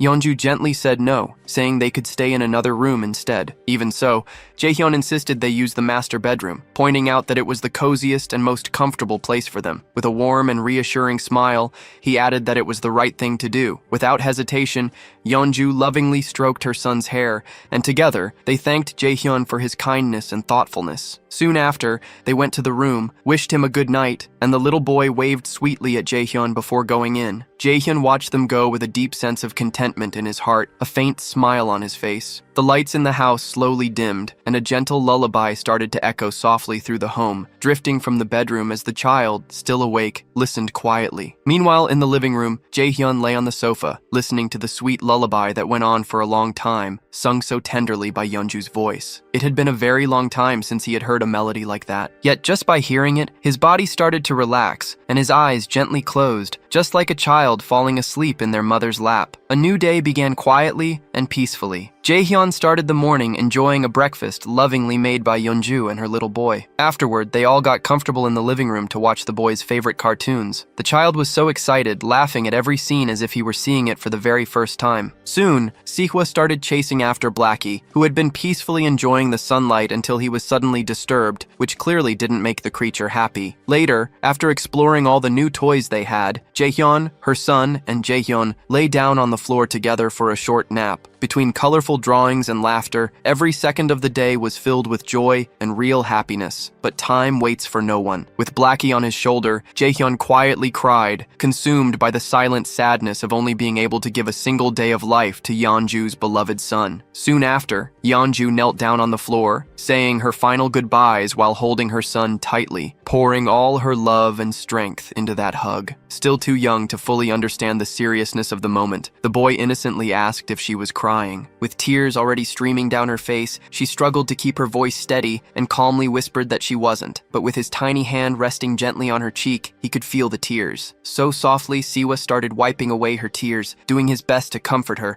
and asking her kindly not to cry. Yeonju held him tightly again, and in a trembling voice, she finally admitted that she was afraid. Afraid of the world because a world without him was far too terrifying. Then, with the innocence of a child, the boy simply called her mom and promised with total confidence that he was right there with her. Those words, so pure and real, made Yeonju break down even more, tears flowing from the sheer weight of her sorrow and despair. Even as Sihwa kept trying to reassure her, Jaehyun stayed in tears. He took a step back, slowly pulling away from her arms. Looking her directly in the eyes, he firmly promised that he would always be by her side. Overwhelmed by sadness, she called his name with a choked voice, but without stopping, he continued walking toward the setting sun. While behind him, she shakily called out that she still had so much left to do for him. He suddenly stopped. He turned around slowly, and with a gentle smile full of warmth and joy, he said that he loved her, just as his body started to disappear into the light. At that exact moment, hearing those words, she froze. Still kneeling on the ground, her body started to shake, and the immense pain made it almost impossible for her to respond. But as all mothers do, even in the middle of unbelievable pain, she smiled through the tears and managed to whisper back a quiet, "I love you." And with those final words, Siwa said goodbye with a peaceful smile. In the blink of an eye, his body vanished completely, and Jaehyun's hand, overcome by the unbearable pain of saying farewell, fell limply to the floor, while Jaehyun watched her silently, deeply concerned and heartbroken by her side. Soon after, she tried to stand, but the pain she felt was so overwhelming, so crushing, that her body simply wouldn't let her rise. Moved by the scene, Jaehyun could only think that hope is like a delicate flower that chooses to bloom right in the middle of despair. With his eyes closed tightly, he came to a painful conclusion. Those who hold on to hope must be ready to face the deepest sadness, no matter how cruel. Then he held out his hand to her and gently urged Yeonju not to lose herself in grief, promising her that this moment was not the end. At that, Yeonju lifted her head, looked at Jaehyun, and in a hesitant, trembling voice, she asked if that was really true, if this wasn't really the end. With total conviction, Jaehyun answered that if there was even the slightest chance, he would bring her son back, again and again as many times as it took. His words lit a new spark of hope, and Yeonju felt a renewed sense of strength. At that exact moment, the system showed a message. Yeonju's trust level had reached 100%, and she had gained primordial vitality. The scene then shifted to the red-haired man, who was screaming with uncontrollable fury. The twins, who had been listening to everything, became visibly frustrated when they realized that the standard spear, the orc spear, and all the money the red-haired man had carefully saved had vanished without a trace, leaving him completely confused and unsure what to do. The red-haired man, clearly angry, asked about his brother's stuff. His brother explained that when he had woken up, every single one of his things had disappeared without warning. The other twin then added that many other people had lost their items too. He pointed out that there was a pattern. Everyone who lost their belongings had not been there when the summoning happened for those who had finished military service. Then one of the twins turned and said they should have gone back to that place sooner. Suddenly and without warning, he was grabbed by the collar of his shirt and pulled hard. The red-haired man, filled with anger, demanded to know if the twin was trying to blame everything on him. The twin quickly explained that he had misunderstood. Still, the red-haired man stayed furious, raising his voice even more as he shouted that they had all agreed from the very beginning that following Jaehyun's orders was a stupid decision. Facing the rising tension, the brother, already anxious and losing his patience, admitted that yes, Jaehyun's plan had been a foolish one from the start. Hearing this, the red-haired man finally let go of his brother's shirt. It was only then that it hit him. He might have been kicked out because of his own actions. Now tense and nervous, he remembered there had only been one similar case before. He started to think about the story of a man who had tried to get involved with an underage girl. That man was caught and immediately expelled, only to be found dead in the middle of the street shortly afterward. As he kept thinking about the situation, he came to the uneasy conclusion that even now, with that giant and all the chaos, the survivors still gathered in abandoned apartments. So, it was very likely that there were more than enough people who would be happy to make sure he was the next to be expelled. He was completely consumed by the hatred he felt for the situation he was in. The image of the man in the red jacket appeared clearly in his mind,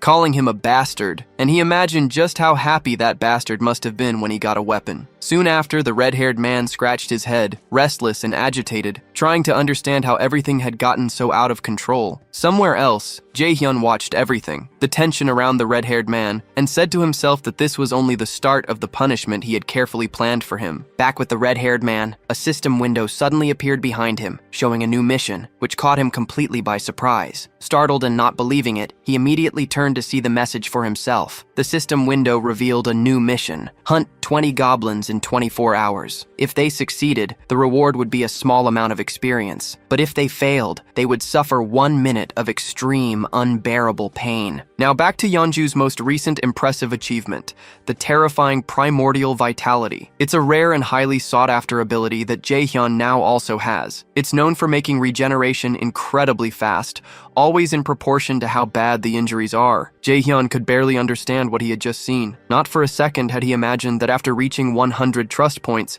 Yeonju would get that exact ability. Still deep in thought, Jae-hyun soon realized that, for now, this ability wouldn't be very useful. With his eyes fixed on the system window, he kept following his own thoughts. After all, he wouldn't be the one fighting. Even if he were to leave the building, the chances of getting seriously hurt were pretty much zero. Even so, the fact that such a powerful skill was the reward for reaching 100 trust points was definitely worth noting. His thoughts then went to Byung-ho, who was also getting close to that same 100-point level. The idea of what might happen next started to form in his mind. If Byung-ho were to get an ability after hitting 100 trust points, and if Jae-hyun also got that same skill, one that would let him instantly teleport to any location he could see, then the possibilities would expand dramatically. Thinking even further, Jae-hyun started to imagine a future where this teleportation ability could be used with the Absolute One's Eye, along with the help of an activated advanced base. Right then, the system showed a message about the advanced base, a safe zone that could be set up outside of Haven. When activated, it temporarily gave the authority and protection of the city, as long as a citizen of knight rank or higher was inside. However, if enemies were in it for more than 1 day,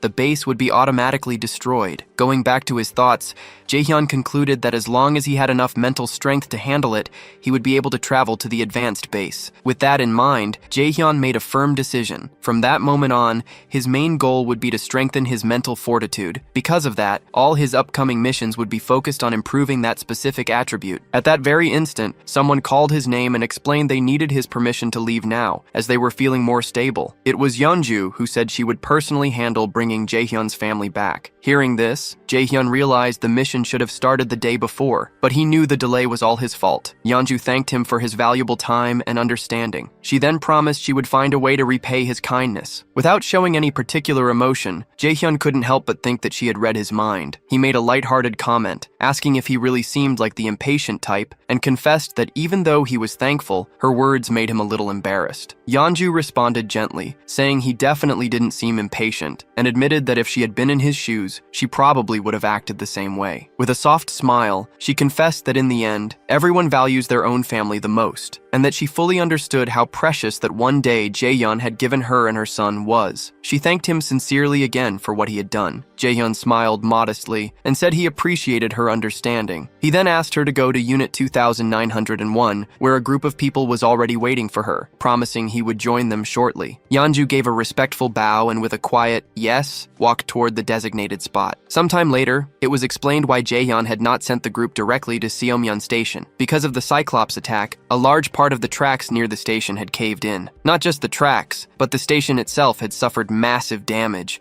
and was almost completely unusable. Facing this situation, Jaehyun decided that new routes needed to be opened. To do that, it had already been 24 hours since Yejin had started sending her rats to look for a way. Apparently, she had finally found a new access point. Jaehyun activated his absolute one's eye skill, wanting full control and awareness of the situation. At that very moment, something unexpected caught his attention. The system showed a message about a level 7 tamed giant rat. Immediately, a wave of nervousness went through Jaehyun's body as he understood what this meant. Yejin had evolved. Still shocked, Jaehyun wondered if this was the result of the new ability Yejin had gotten after being officially registered as his retainer. In addition to this, Jaehyun noticed that something was following the rat, but no matter how hard he tried, he couldn't figure out what it was. Suddenly, his vision picked up on something even more alarming. A swarm of zombies of different levels, level 9, level 11, and level 13, emerging right behind. A jolt of fear went through Jaehyun's whole body as, through his powerful ability, he watched this troubling scene start to unfold. Facing that situation,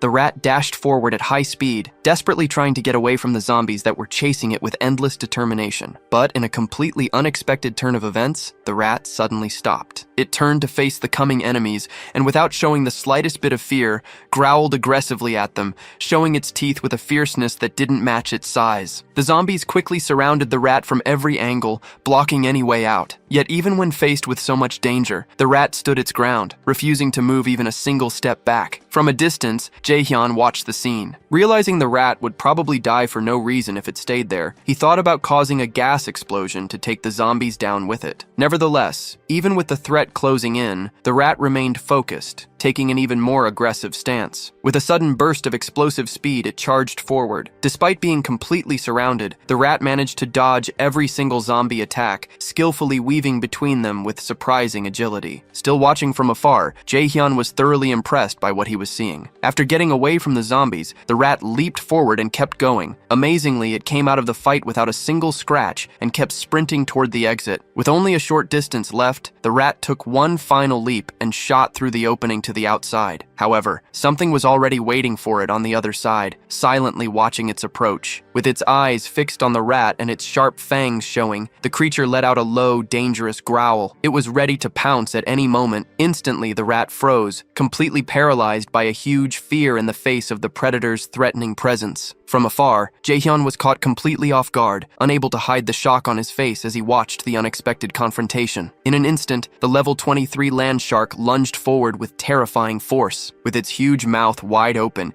it bit down in a single, clean motion, swallowing the rat whole. The scene shifted to Jaehyun, who stood in silent despair, deeply troubled by what had just happened. He wondered what kind of creature that was, but more than anything, his eyes widened as he recognized the location, Nampo Station, just a few kilometers from his own home. This hit him hard, making it clear that creatures as deadly as that one were probably roaming near the very place where his loved ones lived, only making the anxiety in his chest worse. Trying to keep his composure, he quickly admitted that he had to hurry. Time was no longer a luxury he could waste. The scene shifted again, this time to Dabin, who was crouched down, sorting through a few boxes. She was clearly exhausted, but also visibly relieved to have finally finished. Suddenly, someone called out to her, the person in charge of that job. She turned her head and saw that it was Jaehyun, who had arrived, thanking her for all her hard work. With a small smile, Dabin replied that she didn't think it was hard work at all, especially since she was being paid for it. She then asked what the new problem was this time. Jaehyun, a little uncomfortable, looked away as he tried to gather his thoughts and figure out the best way to explain the new situation to her. Immediately sensing his hesitation, Dabin became visibly concerned. Now sounding tense and more anxious, she told him to just say what was going on. With a calm and careful tone, Jaehyun explained that he wanted to ask for Yuhiron's help for a specific task over the next couple of days,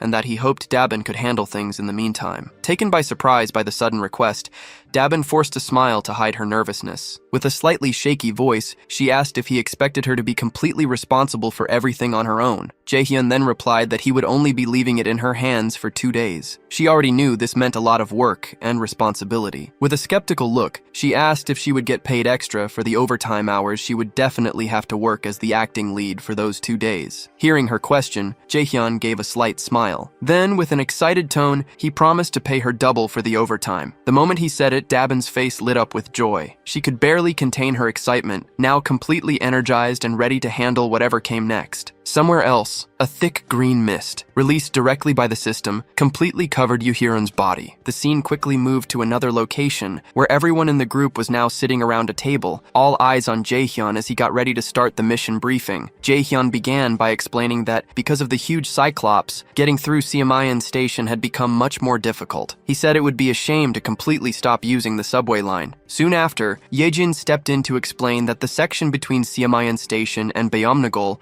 all the way through Dekoryang Station, was still perfectly fine. According to her, there were no monsters along that part of the route, so the group could cross it without much worry. She then put a piece of paper on the table, which showed the first main goal of the mission, to secure the route to Beomnagol Station. The man with glasses, visibly uneasy, started to think that the best way to get through the current route would be to fly over it. Suddenly and unexpectedly, Deoksu interrupted, not to say anything important, but just to compliment Yejin on her amazing talent for drawing maps. Jaehyun quickly cut through the mood and brought the conversation back on track. He restated Yejin's explanation and then pointed to a specific area on the map, noting that they had to be extremely careful before they reached their final destination. He then told the group that about 500 orcs were currently active near a large supermarket complex. Hearing this, Dongjin immediately asked if they would have to fight the orcs directly. Yejin responded clearly, stating that fighting the orcs was not part of the plan. They only needed to get to Beomnagol Station and use the underground subway line. She promised that she had found a route with no orcs at all, with only a few lower-level monsters that needed to be cleared along the way. Quietly, Jaehyun remembered how much he had invested before the mission to make sure almost everyone in the group reached at least level 30, with only Fatty and Hiren not quite there yet. He believed that would be more than enough against goblins. Jaehyun continued by explaining that they should get to Koryang Station without any significant problems. However, he then immediately pointed out the real obstacle that was ahead, Busan Station. The moment he mentioned Busan, Deoksu panicked, fearing there might be another giant creature there. But Yejin quickly said no. Her worry wasn't about another giant, she said, but about the condition of the railway tracks between Koryang and Busan. She then revealed that this particular area was filled with a huge swarm of zombies, and unless someone in the group had an ability to wipe out monsters in extremely tight spaces, using that route would be a serious and dangerous challenge. Everyone was left stunned by the news, especially Haran. Trying to stay calm, Haran focused and slowly found the courage to speak. Still nervous, she called Yejin by name and with trembling hands, said that she thought her ability might be able to help in this situation. Sometime later, the system showed a message saying that the 100,000 weight limit of her poisonous mist had just been reached. Seeing this message, Hiren felt a deep frustration that her contribution was already at its limit. She opened a nearby door where Jaehyun and Yejin were waiting. Both of them immediately started praising her efforts, telling her she did an exceptionally good job. Jaehyun asked if she was feeling okay. Hiren confirmed that she was. Even though she had felt completely drained at the beginning, something powerful seemed to push her through, and now she felt fine. What she didn't know was that the strength she had felt came from Jaehyun, who had secretly upgraded his retainer management level. Jaehyun thought about the cost of the upgrade. It had been expensive, but ultimately worth it since he ended up earning billions in return. Still unsure, Hiran then asked Jaehyun if he was really sure it was okay for her not to go in person. Jaehyun calmly reassured her, explaining that just staying in place and making poisonous mist was more than enough for what the mission needed. With all preparations now complete, Jaehyun activated his Supreme Recluse's Eyes ability and officially declared the operation go. Immediately, through his ability, he saw a huge swarm of zombies exactly where they had expected. Suddenly, something caught the zombies' attention, and they all turned at the same time to face whatever was coming. It was a level 3 rat charging quickly toward them at full speed. The zombies were momentarily stunned the instant they realized what, or rather who, was coming. Following the plan with careful precision, Jaehyun opened his inventory in the system. A thick and poisonous green mist was released, spreading quickly over the horde of undead. In perfect coordination, the rat dashed forward at high speed, weaving through the bodies and leaving the zombies behind. Hiran's poisonous mist, when inhaled, causes paralysis by targeting muscles like the diaphragm, eventually leading to suffocation. However, the targets this time were zombies, creatures that are already dead and don't need to breathe. That's why Jaehyun had already expected this limitation and had prepared a backup plan. He had told Yejin beforehand to take over when needed. Soon, among the group of undead, several rats waited patiently, ready for Yejin's command. As soon as the order was given, one of the rats lunged toward a fallen zombie. Through the reflection in the zombie's still open eye, the system captured the exact moment the rat showed its teeth and sank them viciously into the creature. At that precise instant, a system message appeared. A level 11 zombie had been successfully hunted. Along with the experience gained, a deposit of 120,085 won was transferred directly to the digital wallet. But the momentum was suddenly interrupted when Yejin called out to Jaehyun in distress. With urgency in her voice, she told him that something seemed to be wrong with the rats. At that exact moment, the system showed a troubling message. A rat had reached level 9. This news instantly put Jaehyun on edge. He quickly realized the potential danger. If that rat were to touch zombie blood, it might get infected and turn into one of them. Even more alarming was a far more terrifying thought. Yejin herself might have been exposed to contamination through bites or scratches during the battle. In response, Jaehyun immediately asked if the rats were still obeying her commands. Yejin confirmed that they were, although she noted they had become noticeably more aggressive. Relieved, Jaehyun let out a soft breath and said that everything seemed to be going well, at least for now. Internally, he started to think about what was ahead. If they could get to Jagalki Station safely, then maybe, just maybe, he would finally have the chance to reunite with his family. But just as this thought formed in his mind, it was suddenly interrupted by a system message. An unauthorized person was trying to get into the shelter through the main entrance. Confused and alarmed, Jaehyun stared at the message, struggling to understand what was happening. Before he had time to act, a second message appeared. The system said that a group of 157 people met the requirements for citizenship and asked if he wanted to grant it. Relying on his gut feeling, Jaehyun confirmed. Immediately, another system message was displayed. The total population had now reached 3,000 residents. As a result, a new ability had been unlocked: Economic Activity Subsidy. Reading this new development, Jaehyun felt a brief moment of worry, unsure of what the consequences might be. But then, a small smile slowly formed on his lips. After all, this might actually be a good thing. The system continued to show new information, this time announcing that salaries would now be paid to citizens, with the amount determined by their titles or positions. The wages would be paid separately from the chief's wallet, depending only on the person's assigned role in the community. Reading this update carefully, Jaehyun realized this would be the perfect chance to give official titles to Dabin and the whole team responsible for managing public facilities. After all, a weekly salary of 700,001 won perfectly matched a daily wage of 100,001 won, making the accounting simple. Tapping the system's screen, he said that there was no longer any need to pay people manually, especially since doing so before meant giving up on reduced taxes. At the speed things were going, it became clear to him that they needed to expand the department responsible for public facilities. After all, the money given to citizens through the Economic Activity Support Fund was essentially free resources provided by the system. It wasn't a small amount either. Even the 100,001 won paid to each employee was a lot. Doing a quick calculation in his head, if there were 300 workers on the payroll, that was already 30 million and won per day. And if all positions, from basic workers to general managers, were filled, the total amount paid daily could easily reach 50 million and won. Thinking ahead,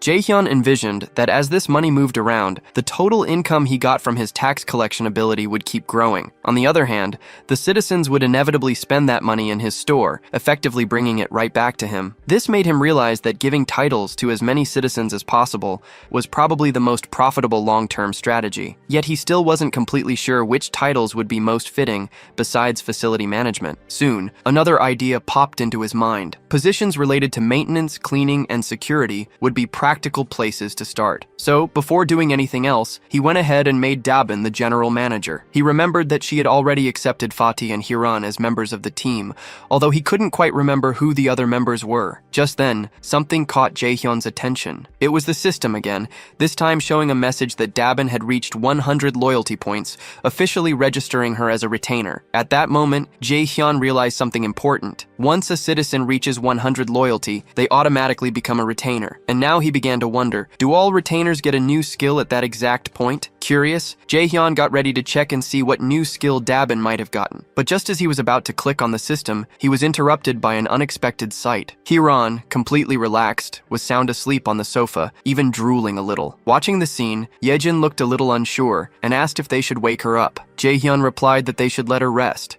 She had done her job and must be completely exhausted. Smiling faintly, he admitted to himself that even though she tried to look fine, she probably went through something difficult and pushed herself right to the breaking point. If anyone deserved a break, it was her. Jaehyun activated his invisible hand ability and gently picked her up, carrying her carefully to a bed in one of the rooms so she could sleep more comfortably. Returning to the living room, the two of them talked quietly, agreeing that Hyren was probably having a tough time. Jaehyun then turned to Yejin and asked how she herself was doing.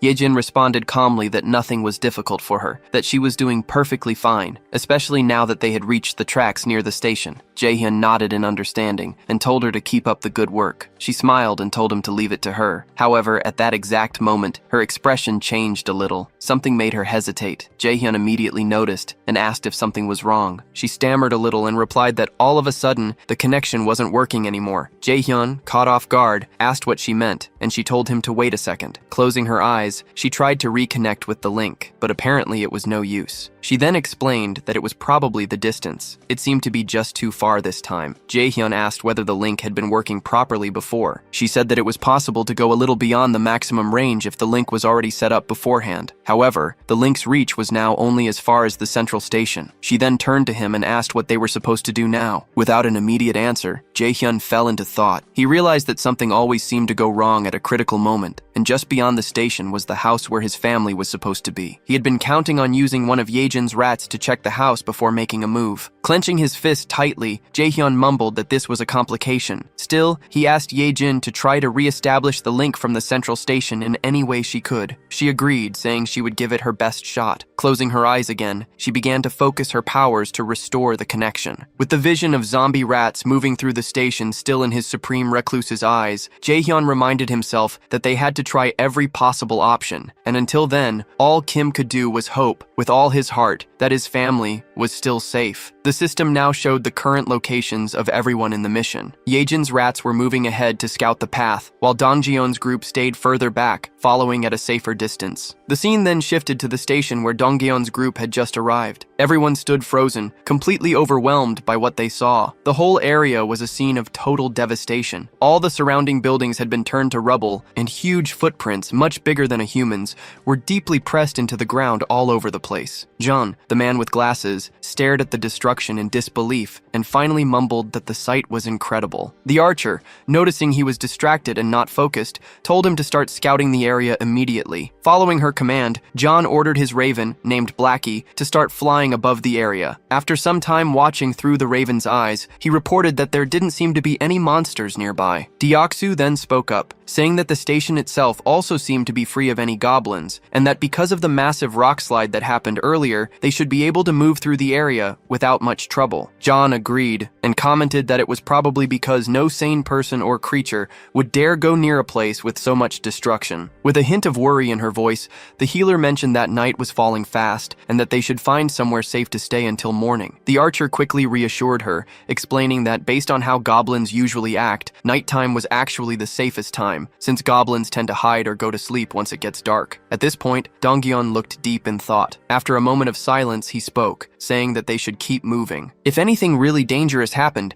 there was a good chance Jian would summon them back right away. Suddenly, one of Yejin's small rats appeared, making faint gestures as if trying to show them something important. The whole team stopped, recognizing it immediately as one of Yejin's specially trained rats. They took this as a sign to follow it without question. Quietly and carefully, they started to follow the rat as it scurried ahead, guiding them through the eerily silent night in the ruined city. As they walked along the path, someone commented that the station ahead looked like it had been turned into a shallow lake. John asked if that might be from the giant's rampage. The archer replied that it was very likely. The ground had shifted a lot when the buildings fell, which could have easily created sunken areas filled with water. While they kept walking near the edge of the water, something started to move beneath the surface of the lake. Slowly, almost unnoticed at first, something big began to rise, coming completely out of the water in front of them. Both Jian and Deoksu immediately felt that something was wrong. They noticed strange movements in the ripples, something that didn't match the natural motion of water. The others asked them what was going on, and Jian replied that he he had just heard something that didn't sound like it belonged there. He squinted and looked carefully ahead, trying to make out details in the dim light. Suddenly, he pointed toward a distant figure and said that there was someone up ahead. As they all looked, they tried to figure out what they were seeing. The silhouette looked human at first, and they wondered if it might be a woman. But as their eyes adjusted and they looked more closely, they noticed something strange, something moving behind her. It was a tail. The creature stared directly at them with a strange intensity, and then it opened its mouth wide and let out a deafening, high-pitched scream that cut through the still night air. In immediate panic, the healer shouted a warning to everyone, telling them to cover their ears as fast as they could. The creature, despite looking like a woman, was no ordinary monster. What stood before them, shrieking in a voice that seemed capable of tearing through their very minds, was in reality a siren. In a sudden, desperate reaction, everyone in the group instinctively raised their hands to tightly cover their ears, trying to block out the piercing, bone-shaking scream of the siren. Deoxu quickly started to show visible signs of exhaustion, struggling to keep his hands pressed firmly against his head, his arms trembling under the strain. Meanwhile, Yeonju looked around in shock, unable to understand what was happening, her voice full of disbelief as she questioned the situation. Deoxu, even more bewildered, realized with growing horror that his body was starting to move on its own, his limbs betraying him as if something else were controlling them. Moments later, as if pulled by an unseen force, both he and Yeonju started to slide helplessly toward the edge of the lake. The pull was strong and relentless, and they were dragged across the ground without being able to stop. When Yeonju hit the ground and felt the cold water, she immediately understood the danger. Watching Deoxu move toward the water so fast, she felt that if he kept going, he would be in serious trouble. Suddenly, at that very moment, sharp fangs came out of the water and lunged toward her feet, forcing her instincts into high gear. Reacting instantly, she tried to swim upward to the surface, but the monstrous creatures grabbed her legs with vicious strength, pulling her back down into the water with raw, angry force. Meanwhile, back above the surface, Dongjun and the others were still in a battle of endurance, struggling to withstand the siren's terrible scream. Their faces twisted with pain,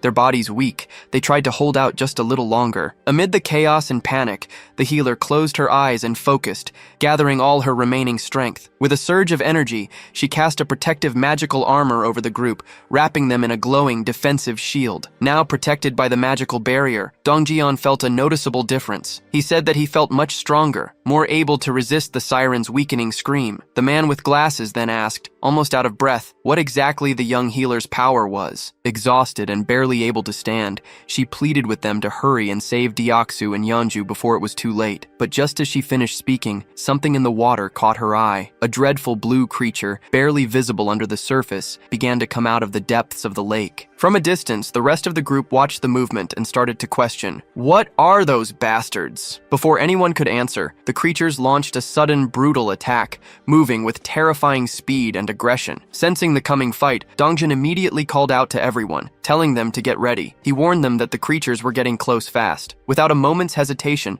the monsters leaped through the air, heading straight for the group. Dongjun quickly raised a steel rod with both hands, getting ready for the impact, ready to fight back. With powerful force, his weapon hit the creature's strike, sending shockwaves through the air. Just as the creature began to recover, it was hit by a well-aimed arrow, finally falling down. However, only one of the monsters was defeated, while several others kept coming out of the shadows. The female archer, clearly frustrated, mumbled under her breath about the endless wave of creatures. Without delay, the monsters reached the surface, surrounding the group from all sides with terrifying speed. In growing distress, Dongyeon insisted that they couldn't waste time. They had to save Deoxu and Yeonju now. Meanwhile, from the other side of the lake, something began to get the creature's attention. It was the werebear woman returning from the depths, carrying Deoxu in her strong arms. As she came up, Deoxu gasped and coughed, getting the water out of his lungs. He mumbled that he honestly thought he was going to die. Overcome with relief, the group's faces lit up with joy at the sight of their safe return. Deoxu then turned to Yeonju and,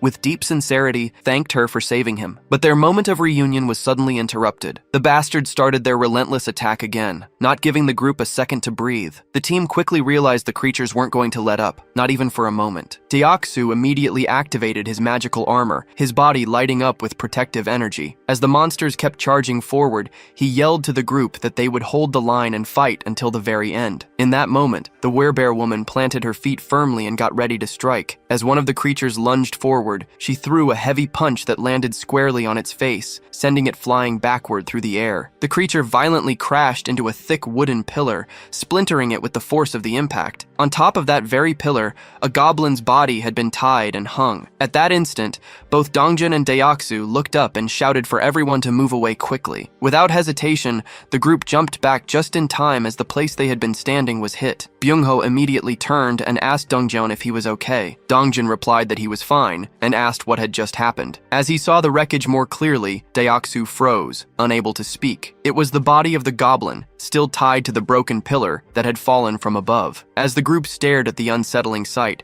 the man with glasses told everyone to look up. When they did, they were horrified by what they saw. Many goblins, their bodies tied and hanging high above, arranged in the shape of a massive cross. Dongjun commented that the group had been so focused on the danger below that they hadn't even noticed what was above them. And in that moment, he came to a terrifying realization. These bastards don't care whether they're victims or monsters or humans. Just then, the female archer's bow slipped from her hand and fell to the ground. Her body started to shake uncontrollably, and she was completely speechless. She just couldn't believe what was in front of her eyes. In complete silence, she wondered to herself, could that man really be my father? Suddenly, one of the creatures charged forward at full speed. Dongjeon watched in horror as the beast sprinted directly toward the defenseless archer, who stayed frozen, completely unaware of the incoming attack. Without hesitation, he desperately screamed her name. At that very moment, a loud gunshot echoed through the air. The bullet hit the creature in midair, striking it down and sending it crashing to the ground. Holding the weapon was Byung-ho, who immediately turned to ask the archer if she was all right. Dongjun praised him for his quick reflexes in such a bad situation, but soon noticed something was terribly wrong. The archer was now kneeling on the ground, visibly shaken, her expression distant and broken. Suddenly, the man with glasses appeared, urgently calling out to Dongjeon. He said he might have found a way to deal with the situation they were in. He explained that through Blackie, he had been able to watch the surroundings from above, and that's how he found out something crucial. The painful sound that had been tormenting them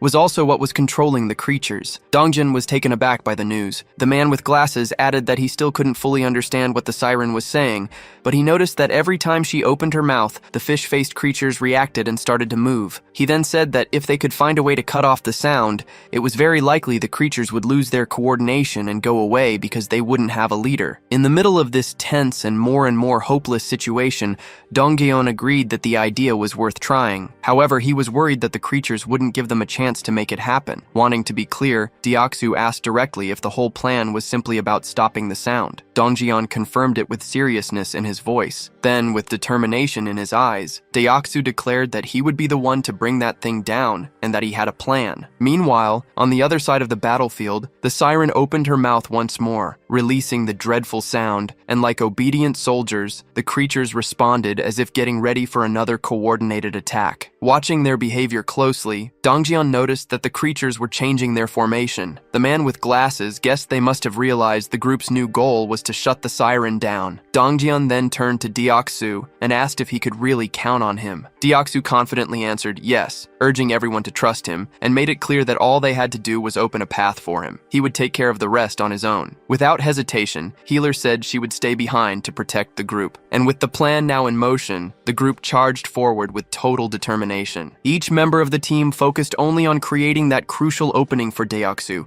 attacking the enemies without mercy, and taking down one creature after another with relentless resolve. Dongjun paused for a brief moment, looked back at Deoksu and shouted for him to move now, that this was the chance. Deoksu locked onto his target, planted his feet, and gripped his halberd with precision and strength. Then with all his might, he threw the weapon through the corridor, aiming straight for the siren. The weapon cut through the air at incredible speed, but the siren reacted quickly, dodging with ease. The halberd missed and kept going, clattering past her. The group froze in shocked silence, watching as the opportunity they had worked so hard for vanished in a single instant. Deoksu remained completely unfazed. The siren burst into a crazy laugh, along with her ugly creatures making fun of his failure. But Deoksu simply smiled, calm and collected. With a sharp look in his eye, he asked Dongjun if he had already forgotten something. Confused and frustrated, Dongjun didn't understand what he was talking about until in a sudden realization, his eyes widened. With a hint of sarcasm, Deoksu then asked, "What's the best way to deal with a fish?" As he spoke, he lifted his hand and activated the recall command on his halberd. The weapon obeyed, and on its way back, it sliced cleanly through the siren's back, stabbing her and cutting off her laughter for good. At that moment, the system notified the group. A level 33 siren had been hunted down. Experience points had been given. The halberd returned to Deoksu's hand as everyone turned to stare at the siren's lifeless body. The fish-faced creatures became confused, clearly lost without their leader, and quickly went back into the depths of the lake. This sudden disappearance brought a wave of relief over the group, as they now had one less threat to face. Without wasting a second, Dongjun went to the archer and gently asked how she was doing. She was still trembling, unable to calm herself. Concerned, Healer turned to Dongjeon, asking what they should do now. Dongjeon thought about going to find Jaehyun. Then, the archer suddenly revealed, with a trembling voice, that one of the bodies hanging on the crosses above was her father. Dongjeon was speechless. He quickly turned around, unable to accept that his father-in-law could be among those beaten-up victims. Overwhelmed by a deep, unbearable sadness, the archer collapsed into uncontrollable tears, grieving for her father. Beside her, Dongjeon fell to his knees, consumed by panic and disbelief. The whole group around them felt the weight of her sorrow as if it were their own. And right there in front of them, hanging from a cross in a terrible state, was her father's body, a heartbreaking sight that hurt the soul of every person who saw it. At that very moment, the system showed a mission reconstruction screen, this time with the archer as the target. The reward? To bring her father back to life. However, the system clearly warned that bringing him back was only possible within the boundaries of the absolute domain. Staring at the screen in a mix of urgency and desperation, Jaehyun tapped quickly on the system window, trying to finish the reconstruction process. Yejin, seeing him in such a state of despair, was absolutely stunned by his behavior. But then all of a sudden, Jaehyun stopped. He started to think more deeply about the situation and the trust the group had placed in him. He knew that if things had gotten to a point where lives were really in danger,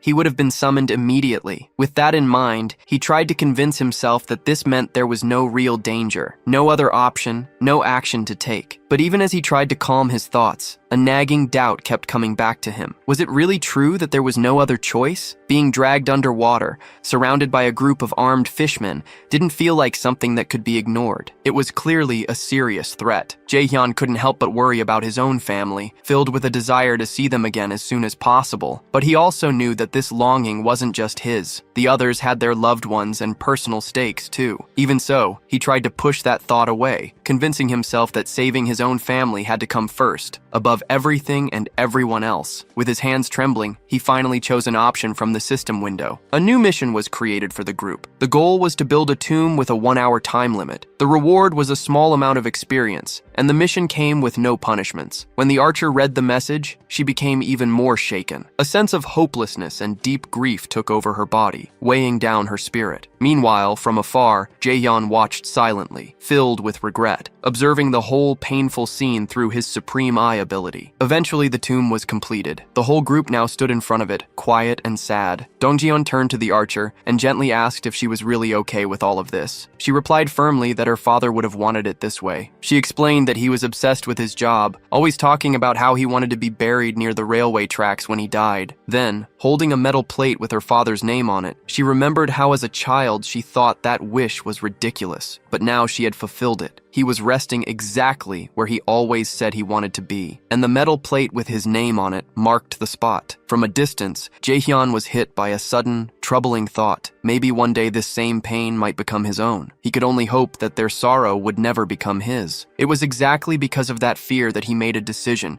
to protect them no matter what. Looking back at the system screen, he realized something. To do that, he was going to need stronger people by his side. And so, in that moment, he made up his mind. The person who mattered most now was... But the scene changed before the thought was finished. Somewhere else, a goblin was hit by a man who had the power of water. At that instant, the system showed a message. The loyalty of citizen Jun Hyuk had passed 30, and he now qualified to be registered as a vassal. Immediately afterward, another message confirmed his successful registration. A woman appeared behind him, getting his attention and telling him that his body was glowing. He quickly looked down at his hands and was amazed by what he saw. He became completely intrigued, wondering what it all could mean. At that moment, the system said he had reached level 40 and had gotten the titles of 12th Bell Knight and Mage. He now had 59 trust and 51 loyalty points points, and his awakened skills were related to water manipulation. Shortly after that, a new mission appeared. The power of mage abilities had been increased by 100%. One of his new skills, Water Bomb, A rank, let him summon high-temperature compressed water that exploded with a force that depended on how much mana he used. The other skill, Water Control, S rank, gave him the ability to freely control water using mental energy. The system then set the goal: use these skills in 10 minutes. The reward was an increase in mental power. The punishment for failure was mental exhaustion. Standing there,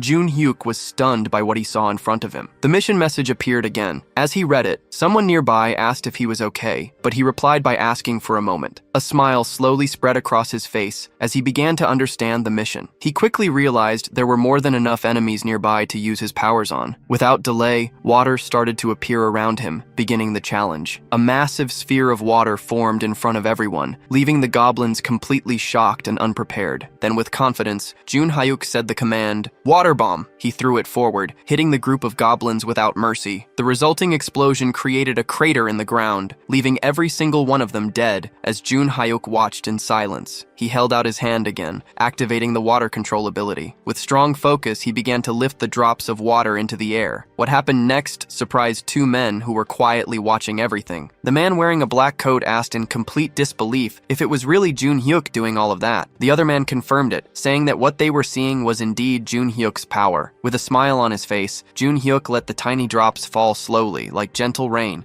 still under his complete control. Immediately after, he fell to his knees on the ground, lifted his arms up, and started to give thanks for the kindness he had just experienced. The two men, now even more confused, started to wonder aloud whether he might be losing his mind. At that exact moment, the system showed a message saying that both his trust and loyalty had increased, that the mission had been successfully completed, and that 70,251 won had been used. Seeing all of this, Jae-hyun was completely taken aback. He really didn't expect an S-rank skill to be awakened in that way. With this event, Jun-hyuk became the second person to have an S-rank skill after Yeonju. Jae-hyun started to think, considering how surprising it was, especially since Jun-hyuk's original ability was just B rank, a skill that used mental energy to make water. He hadn't imagined it would get so much better. Now he wondered if this huge growth was because of Jun-hyuk's high level. Standing in front of the system window, he admitted to himself that this outcome was unexpected, but he was happy with the result he had gotten. Internally, he remembered that when the ability was still B rank, he would use mental energy to create water in any form. Now he wondered how this type of use fit into the overall strategy, the metaphorical board of pieces. He noted that in Donggyun's group, there was no need to add a new piece, since the team was already well balanced. As he thought about what his next move should be, Jae-hyun kept staring at the screen. The screen now showed a message about a goblin hunt. Level 6 goblins were being eliminated one by one, and both experience points and money were being added to the account. Reading this message left Jae-hyun in shock. It was already late, yet there were still people out there hunting. Suddenly, the system showed another message. The skill level had increased, and the declaration of return to home had now reached level 20. With this, 3 more skill points had been gained, along with a brand new ability. Jae-hyun went into a state of panic as he read the latest update. The system also told him that the territory was expanding, and with that expansion came an intense, unbearable pain that spread through his whole body. He screamed, overwhelmed by the pain, while Yejin watched in terror, completely unsure what she should do. The pain became excruciating, but despite it, the territory kept expanding further and further without stopping. With his vision blurry, Jae-hyun barely managed to see Yejin as she urgently asked if he was okay. Jae-hyun was overwhelmed by a pain much greater than any he had ever felt before. It felt as though huge needles were tearing through his body,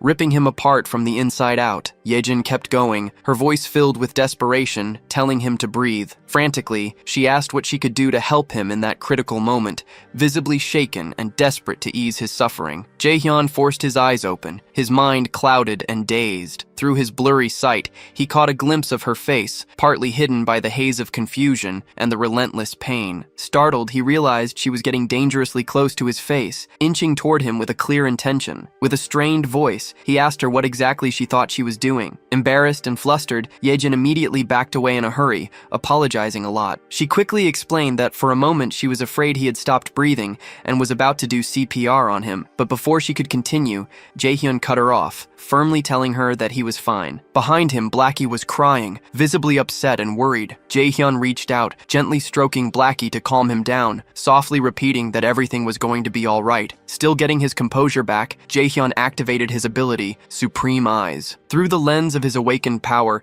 he watched the expansion happening and was immediately taken aback by how huge it was. The zone had spread both to the west and to the north, taking over streets within a full 1-kilometer radius around the complex. Lying on the ground, he finally understood the real reason for the overwhelming pain he had just gone through. The territory had expanded to its biggest size yet. Turning his attention to the system's screen, Jaehyun reflected that no matter how exhausted and drained he felt, now was definitely not the time to rest. The system showed a message saying he had earned 3 skill points for reaching level 20. Jaehyun had already decided which ability he would upgrade next. He chose to improve the skill he considered the most important for the current operation, Supreme Recluse's Eyes. Immediately after making his choice, the system notified him that Supreme Eyes had reached level 4. Soon after, a new message appeared on the screen, telling him that a multi-vision function had been unlocked and added to the ability. With this new feature, Jaehyun felt his field of vision expand dramatically, as though he were now surrounded by countless CCTV monitors,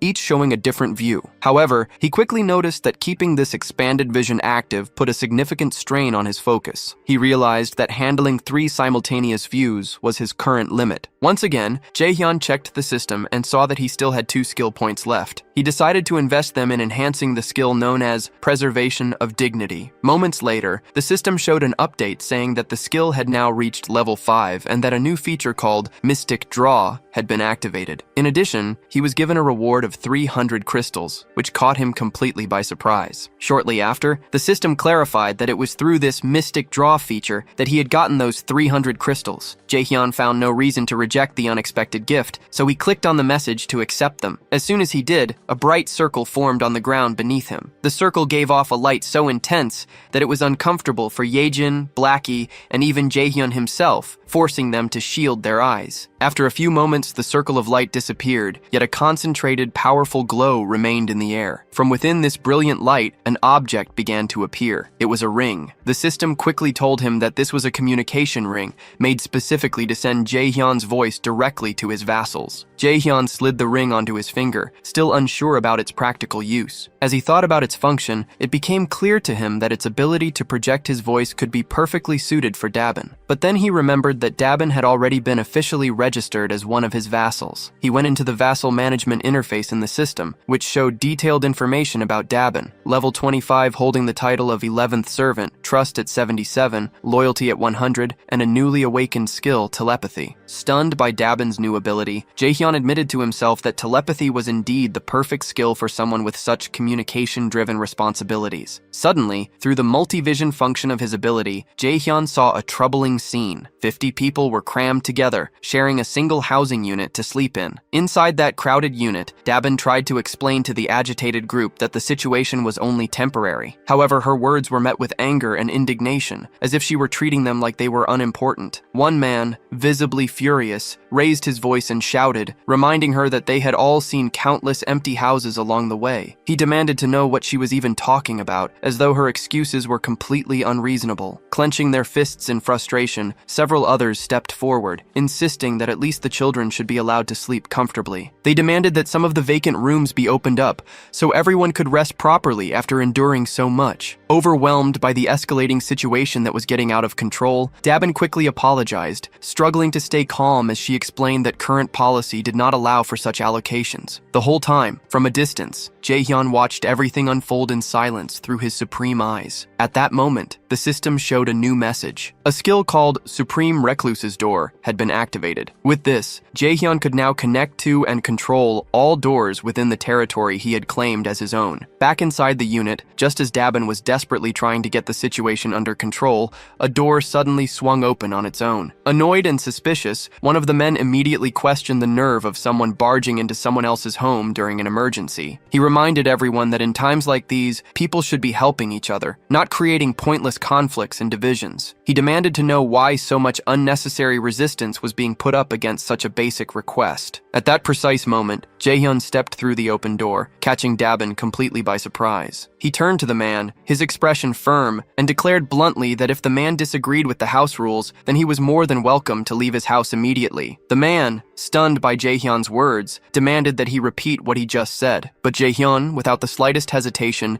simply proceeded to kick him out on the spot. Seeing this sudden and firm action, the rest of the group started mumbling among themselves, noting how things had suddenly calmed down. Jaehyun then turned to face them all and asked a sharp question, asking if anyone else had complaints they wanted to bring up. With a cold and determined tone, he announced that from that moment on, the electricity, water, and gas supply to that entire unit would be cut off. Hearing this, a young woman, visibly alarmed, asked if he was serious about such an extreme measure. Jaehyun looked her in the eyes and responded shortly that, in fact, that's exactly the question he wanted to ask them. With a firm look, he stated that it was no coincidence they appeared right after the giant fell. He then asked if they came because they thought this place was capable, just like so many others who arrived every single day with the exact same mindset and expectations. His words hit the group like a bolt of harsh reality, leaving them momentarily speechless. But Jaehyun didn't stop there. He continued explaining that giving in to such demands would lead to 3 major problems. First, all the empty rooms would eventually run out, making it impossible to fit in new people who genuinely needed a place to stay. Second, the residents who had been living there, those who were already settled and following the rules, would start to feel disrespected. And third, once they gave in to one demand, the cycle of requests would never end. With absolute ruthlessness, Jaehyun raised his voice and declared that the basic rights and welfare they expected to find there simply did not exist. He stressed that the South Korean government had already fallen, and that he, standing before them, was not the representative of anyone's ideals or dreams. He admitted that some might see him as a tyrant, abusing his power, but he warned them that the world had become far too brutal, far too unforgiving,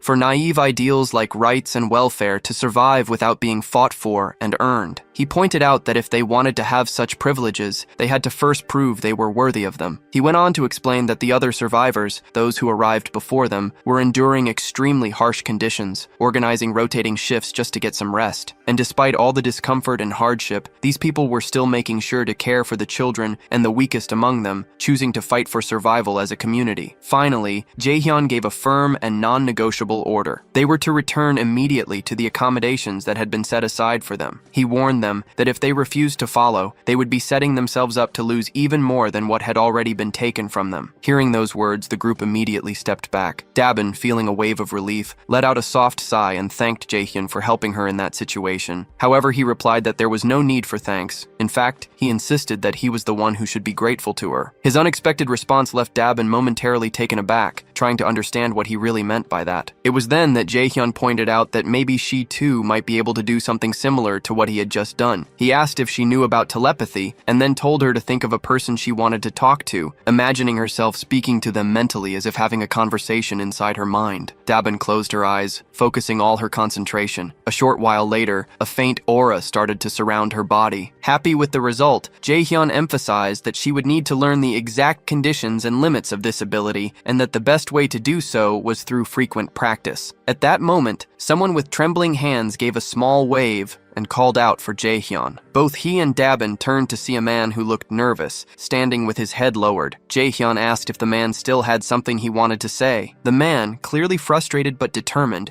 admitted that he knew he was being bold, but he needed to ask if Jaehyun might consider forgiving the friend who had been kicked out earlier. Jaehyun questioned why he would do such a thing. The man explained that Yoon-sik, the one who was expelled, was the only person who dared to say what everyone else was already thinking, and he didn't think it was fair for Yoon-sik to be the only one punished. He then leaned forward respectfully and said that he would accept any punishment himself, but begged Jaehyun to show mercy toward Yoon-sik. Jaehyun silently thought about whether it was time to bring Sung Yoon-sik back, knowing deep down that it was not right to take someone's life just to set an example for others. Firm in his decision, he opened the system and noticed that the man was still standing in front of the door, not having gone anywhere. Looking directly at him, Jaehyun asked for his name. The man answered that he was called Kyung-hoon. Jaehyun then told him that he would give Yoon-sik Yoon-sik his citizenship back. Kyung-hoon was taken aback when Jae-hyun went on to say that he would also restore electricity and water service, though not the gas supply. Before Kyung-hoon could respond, Jae-hyun added that he was doing this out of respect for the man's courage, and warned that there would be no second chances, and everyone needed to understand that clearly. Right after, the system sent a message that Yoon-sik's citizenship had been officially restored. Kyung-hoon, visibly relieved, hurried back to his quarters. Soon afterward, another message appeared, telling Jae-hyun that Kyung-hoon's trust in him had increased. For a moment, Jae-hyun thought about restoring the gas supply as well, but he knew that if he did, the punishment for what had happened would lose its intended effect. His thoughts were interrupted when Dabin said he seemed to be a warm-hearted person. Jae-hyun asked if she was really giving him a compliment, to which she confirmed with a smile. He thanked her, but she playfully teased that he seemed to be getting embarrassed. Changing the subject, Jae-hyun asked her to inspect the facilities in 3 buildings, adding that he wanted to have one in each of the 25 buildings. The idea left Dabin utterly surprised. Without hesitation, she asked how many members he currently had. Jae-hyun explained that if it became possible to expand to 100 people, he could assign 4 to manage each building. Dabin's eyes lit up with interest, and she declared that she would be willing to pay 100,000 won per day for each person, promising him that with that kind of scale, everything would run smoothly. As they spoke, someone came from behind. Jae-hyun and Dabin turned and asked if the newcomer was new to the area. The man confirmed and asked if Jae-hyun might need a medical team on site. He then introduced himself as Sung Min, an associate professor of nephrology at Busan Park Hospital. After hearing his introduction, Jae-hyun commented that he had let the medical team go for the time being, as he believed high-ranking people needed proper treatment. He then turned to Dabin and asked what she thought about giving a room for the team and turning it into a hospital. She replied that it seemed like a good idea. Seizing the moment, Jae-hyun noted that if they looked around carefully, they could probably find a good number of nurses. He also said that putting the medical team together and managing it would be her responsibility. Dabin, clearly excited, promised that he could count on her for that. Afterward, Jae-hyun opened the door and went back to where Yejin was waiting. She asked if he had managed to solve the problem, and with a smile he confirmed that he had. Without wasting any time, he activated his eyes of the absolute ability. When Yejin saw the Dongjin group, she asked if they had already left. Jae-hyun quickly realized they were on their way to Jigalki Station, and that there were no issues there. He then opened the system again to finish what he had been working on. As he had expected, the final location available for investing his skill points was the Absolute Warehouse. The system sent a message saying that the skill had reached level 2, increasing its capacity to 200 kilograms and adding a new feature called State Preservation. The description clarified that this function would keep the exact movement and condition of an item as it was the very moment it was stored. Realizing that the capacity had now doubled, Jae-hyun immediately understood that he could use the warehouse much more freely and strategically. His thoughts quickly went to the true potential of this new function. It didn't take long for him to realize that, if used correctly, it could become something extremely powerful. Without hesitation, he opened the store and bought an S&W revolver, along with 100 rounds of .38 caliber ammunition, which started to appear in front of him. He figured that if the movement of the firing mechanism was kept, then upon summoning the warehouse, the action would pick up exactly from where it had been paused. With the gun in his hand, he held out his arm and calmly told Yejin to cover her ears for a moment. She stared at him in alarm, her unease growing quickly when she noticed he was holding a gun. Jae-hyun reassured her that it would be over quickly, and with his finger on the trigger, he gave the command, "Store in the warehouse." Immediately afterward, he pulled the trigger. The gunshot cracked loudly through the room, echoing with force, but almost instantly, the system confirmed that the storage was flawless. Feeling a surge of excitement, Jae-hyun stepped out onto the balcony of the building, his mind already testing the possibilities of his prediction, while Yejin remained frozen in shock at what she had just seen. Holding out his hand, he focused hard and gave the command, "Summon." From the system's storage window, a stream of bullets started to pour out at remarkable speed. Jae-hyun watched, impressed as his idea came to life exactly as planned. This, after all, was an absolutely perfect way to help Dongjin's group, who were in a fight at Jigalki Station. There, goblins were being hit one after another by the incoming bullets, falling to the ground quickly. Those that survived the initial attack turned and ran in terror, leaving Dongjin's group finally alone. Now, with new conviction and confidence, Dongjin declared that they had at last arrived at Jigalki Station. On the other side, Jae-hyun tried to talk to the group, asking if they could hear his voice. Dongjin was caught off guard, genuinely surprised to hear him so clearly. Watching Dongjin's startled reaction, Jaehyun quickly figured out that everyone in the group must be hearing his voice without any trouble. With that in mind, he explained that communication would continue that way from now on, and he told them all to go to exit number 2. When they finally reached the exit, Dongjin looked around carefully, observing the surroundings, which were now completely ruined. From a distance, Jaehyun thought silently about the fact that from this moment on, they were stepping into truly unknown territory, where every path could hide a threat. Meanwhile, Yejin was still struggling to reconnect with the rats at the central hub, but despite her efforts, she hadn't succeeded. Without that crucial connection, the group moved forward blindly, completely unprepared for whatever might be waiting for them. In the middle of this uncertainty, Dongjin broke the silence, saying the question that was on everyone's mind: where should we go now? Jaehyun gave them directions with calm determination, guiding them toward the large road that stretched to the left. He explained that if they followed it for about 1 kilometer, it should bring them closer to their destination. At that very moment, something suddenly appeared, getting Dongjin's immediate attention. Through the gleaming reflection in the eyes of the creatures, it became clear that the group was in a panic. They scrambled desperately, trying to get away from the vicious fangs of the beast. Dongjin, overwhelmed by discouragement, remembered how exhausting and dangerous it had been to face the fishmen earlier, and how they had barely managed to get away alive. Now, standing before another huge challenge, he was face to face with a colossal shark. In an instant,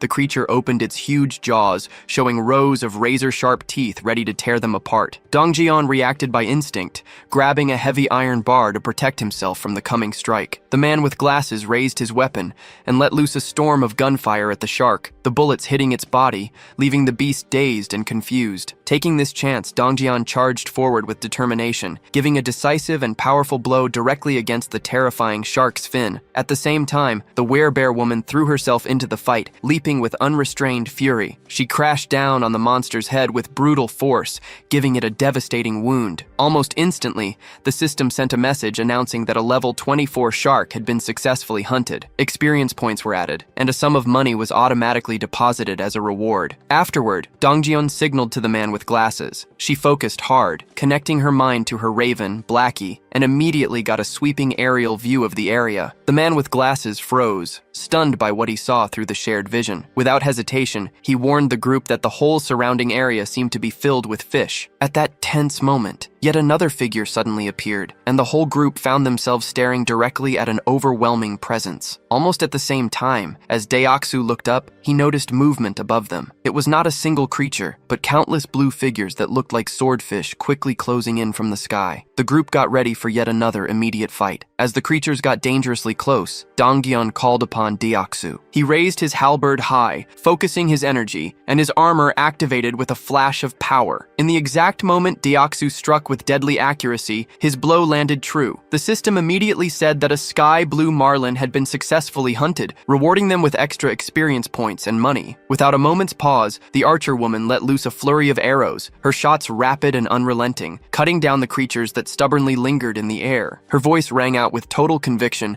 declaring that the group would not move an inch until every single one of these enemies was gone. But suddenly, something unexpected caught her attention. It was the healer. Despite shooting directly at one of the sky blue marlins, the massive creature kept coming steadily and without being shaken, heading straight for her. Her ammunition eventually ran out, and she realized with growing fear that the creature kept coming closer with every second. At that precise moment, the system sent a message announcing the summoning of storage. Immediately, bullets appeared and struck the creature with sharp precision. The system then reported that a level 17 sky blue marlin had been successfully hunted, giving experience points and depositing the amount of 231,733 won into the account. Upon reading the message, Jaehyun noticed with frustration that whenever he personally fired the weapon, the payment ended up being lower than expected. With determination, he called out to Yejin. He demanded that she stop trying to connect with the rats and instead focus her efforts on shooting in his place. Without hesitation, he placed the weapon firmly into her hands, though she instantly felt insecure and unsure, nervously asking where exactly she should aim. Getting to her feet, she hesitated, but Jaehyun calmly said that anywhere she pointed would be good enough. Gathering her courage, Yejin fired her very first shot, and immediately the system announced the deposit into storage. Taking the chance, Jaehyun focused hard and commanded that the bullets fired by her be sent into the ongoing battle. Right after his command,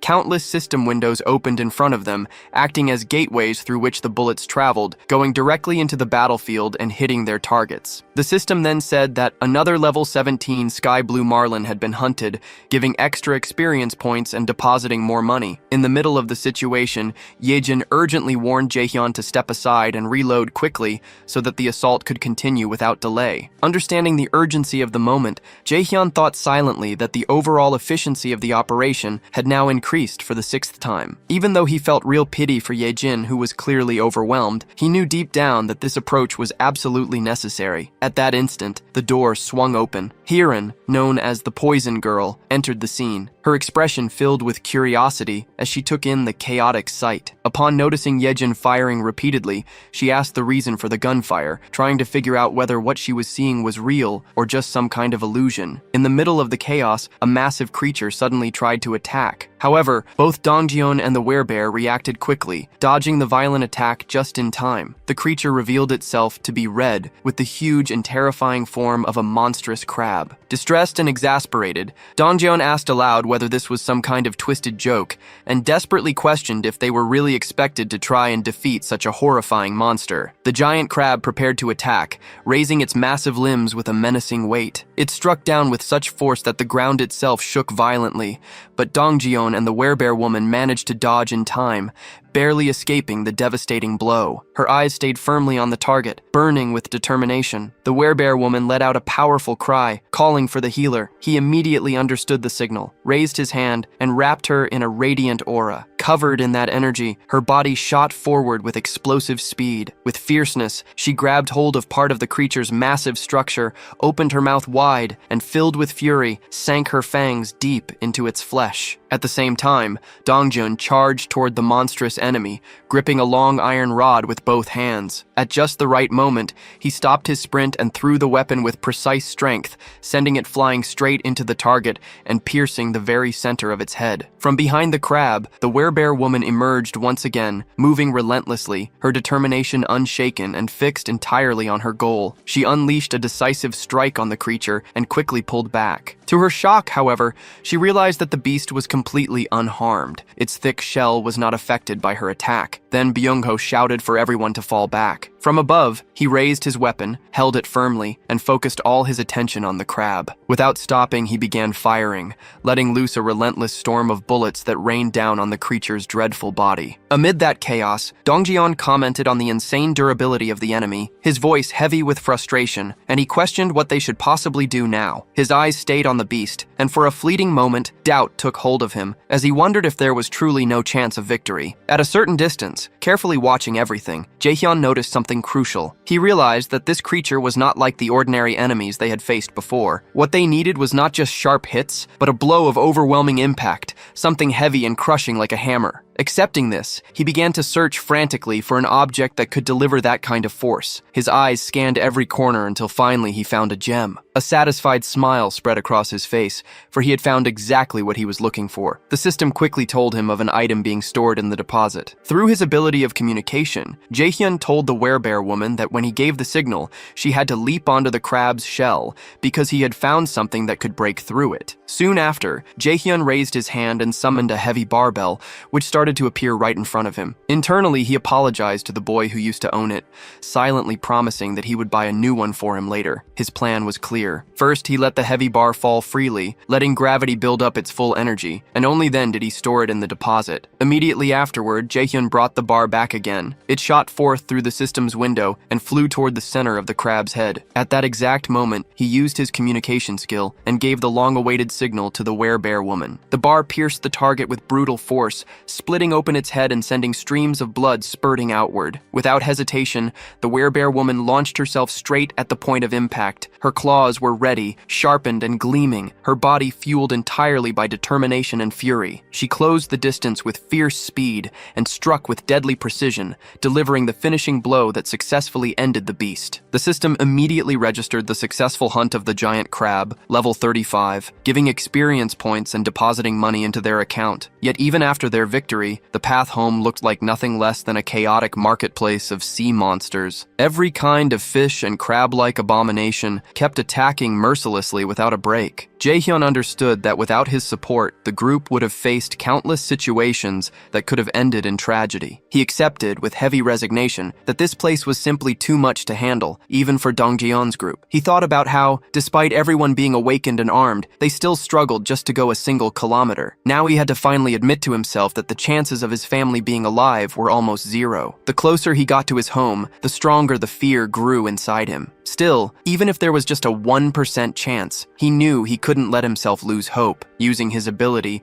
he looked at the surroundings and noticed a ruined but familiar street. He thought that just beyond the narrow alley was his home, but suddenly, something unusual caught his attention: a tree. Through his communication skill, he told the group to stop immediately. He knew this city well. It was the place where he was born and raised, and he was sure of what belonged there and what did not. Observing carefully, he realized that there had never been a tree like that on the main road. And even if there had been, the city would never have left it standing there. This meant that the tree appeared only after the world had fallen apart. Using his ability once more, Jaehyun pointed out the strange thing to everyone. He asked if they too could see the massive tree ahead. The group confirmed that they could. Jaehyun then declared firmly that the tree was not what it seemed. It was a monster. He told them to get ready for an attack. At that very moment, something strange happened. A single enormous eye opened on the trunk of the tree. In front of the group, the figure woke up, and everything around them started to shake, as if the world itself were backing away from its presence. The archer remained firm, her gaze fixed upward. A shot was released, flying toward the monster and piercing a part of its trunk. Yet that was not enough to stop it. With each passing instant, it rose higher, lifting itself from the ground as though leaving the very surface that once held it. Faced with that overwhelming threat, Dongjeon, gathering all his focus, threw an iron bar against the tree, hitting the target with perfect precision. But even then, the colossal creature endured, resisting the blows and continuing to advance, getting ever closer. Its amazing resilience shocked Dongjeon, who could hardly believe what he was seeing. Meanwhile, Byung-ho teleported behind the tree and quickly raised his weapon, letting loose a barrage of shots that hit the monster one after another. At that same moment, the werebear woman charged forward, throwing herself into the fight against the creature in the middle of its relentless attacks. Her sharp claws tore into the wood, ripping away splinters and peeling its bark with pure violence. The tree, however, responded by summoning from its depths a living mass of trunks and roots, twisting and writhing as they surged toward the werebear. The branches wrapped around her body, lifting her into the air and holding her still with a crushing force. Dongjeon and the others, horrified, cried out to her, but the tree held her fast, hanging her high above them all, like a living trophy captured within its domain. Without hesitation, it began to release branches sharpened like spears, twisting dangerously as they pushed toward the werebear. Overcome with despair, she let out a cry, her voice filled with anguish. At that instant, Byung-ho appeared in front of her, putting himself in her defense. The werebear woman begged him to step back, pleading for him not to put himself in danger, yet he stood his ground, unwavering, ready to face the piercing tip of the branch that came ever nearer. But to his surprise, the monster stopped. Its branches pulled back, going back into the surface. On the other side, Jaehyun too was taken aback by the tree's sudden withdrawal. The unexpected pause forced him to think about what could have caused such a change. Through his communication ability, Jaehyun ordered Dongjeon to have Yeonju retreat, while the others kept going toward the creature. Dongjeon hesitated, questioning if it should really be only Yeonju who went back, but Jaehyun confirmed without faltering, so Dongjeon gave the command. While the companions got ready to resume the attack, she obeyed and stepped back as told. From a distance, Jaehyun watched carefully, analyzing the scene and wondering if the reason behind the creature's withdrawal was indeed what he suspected.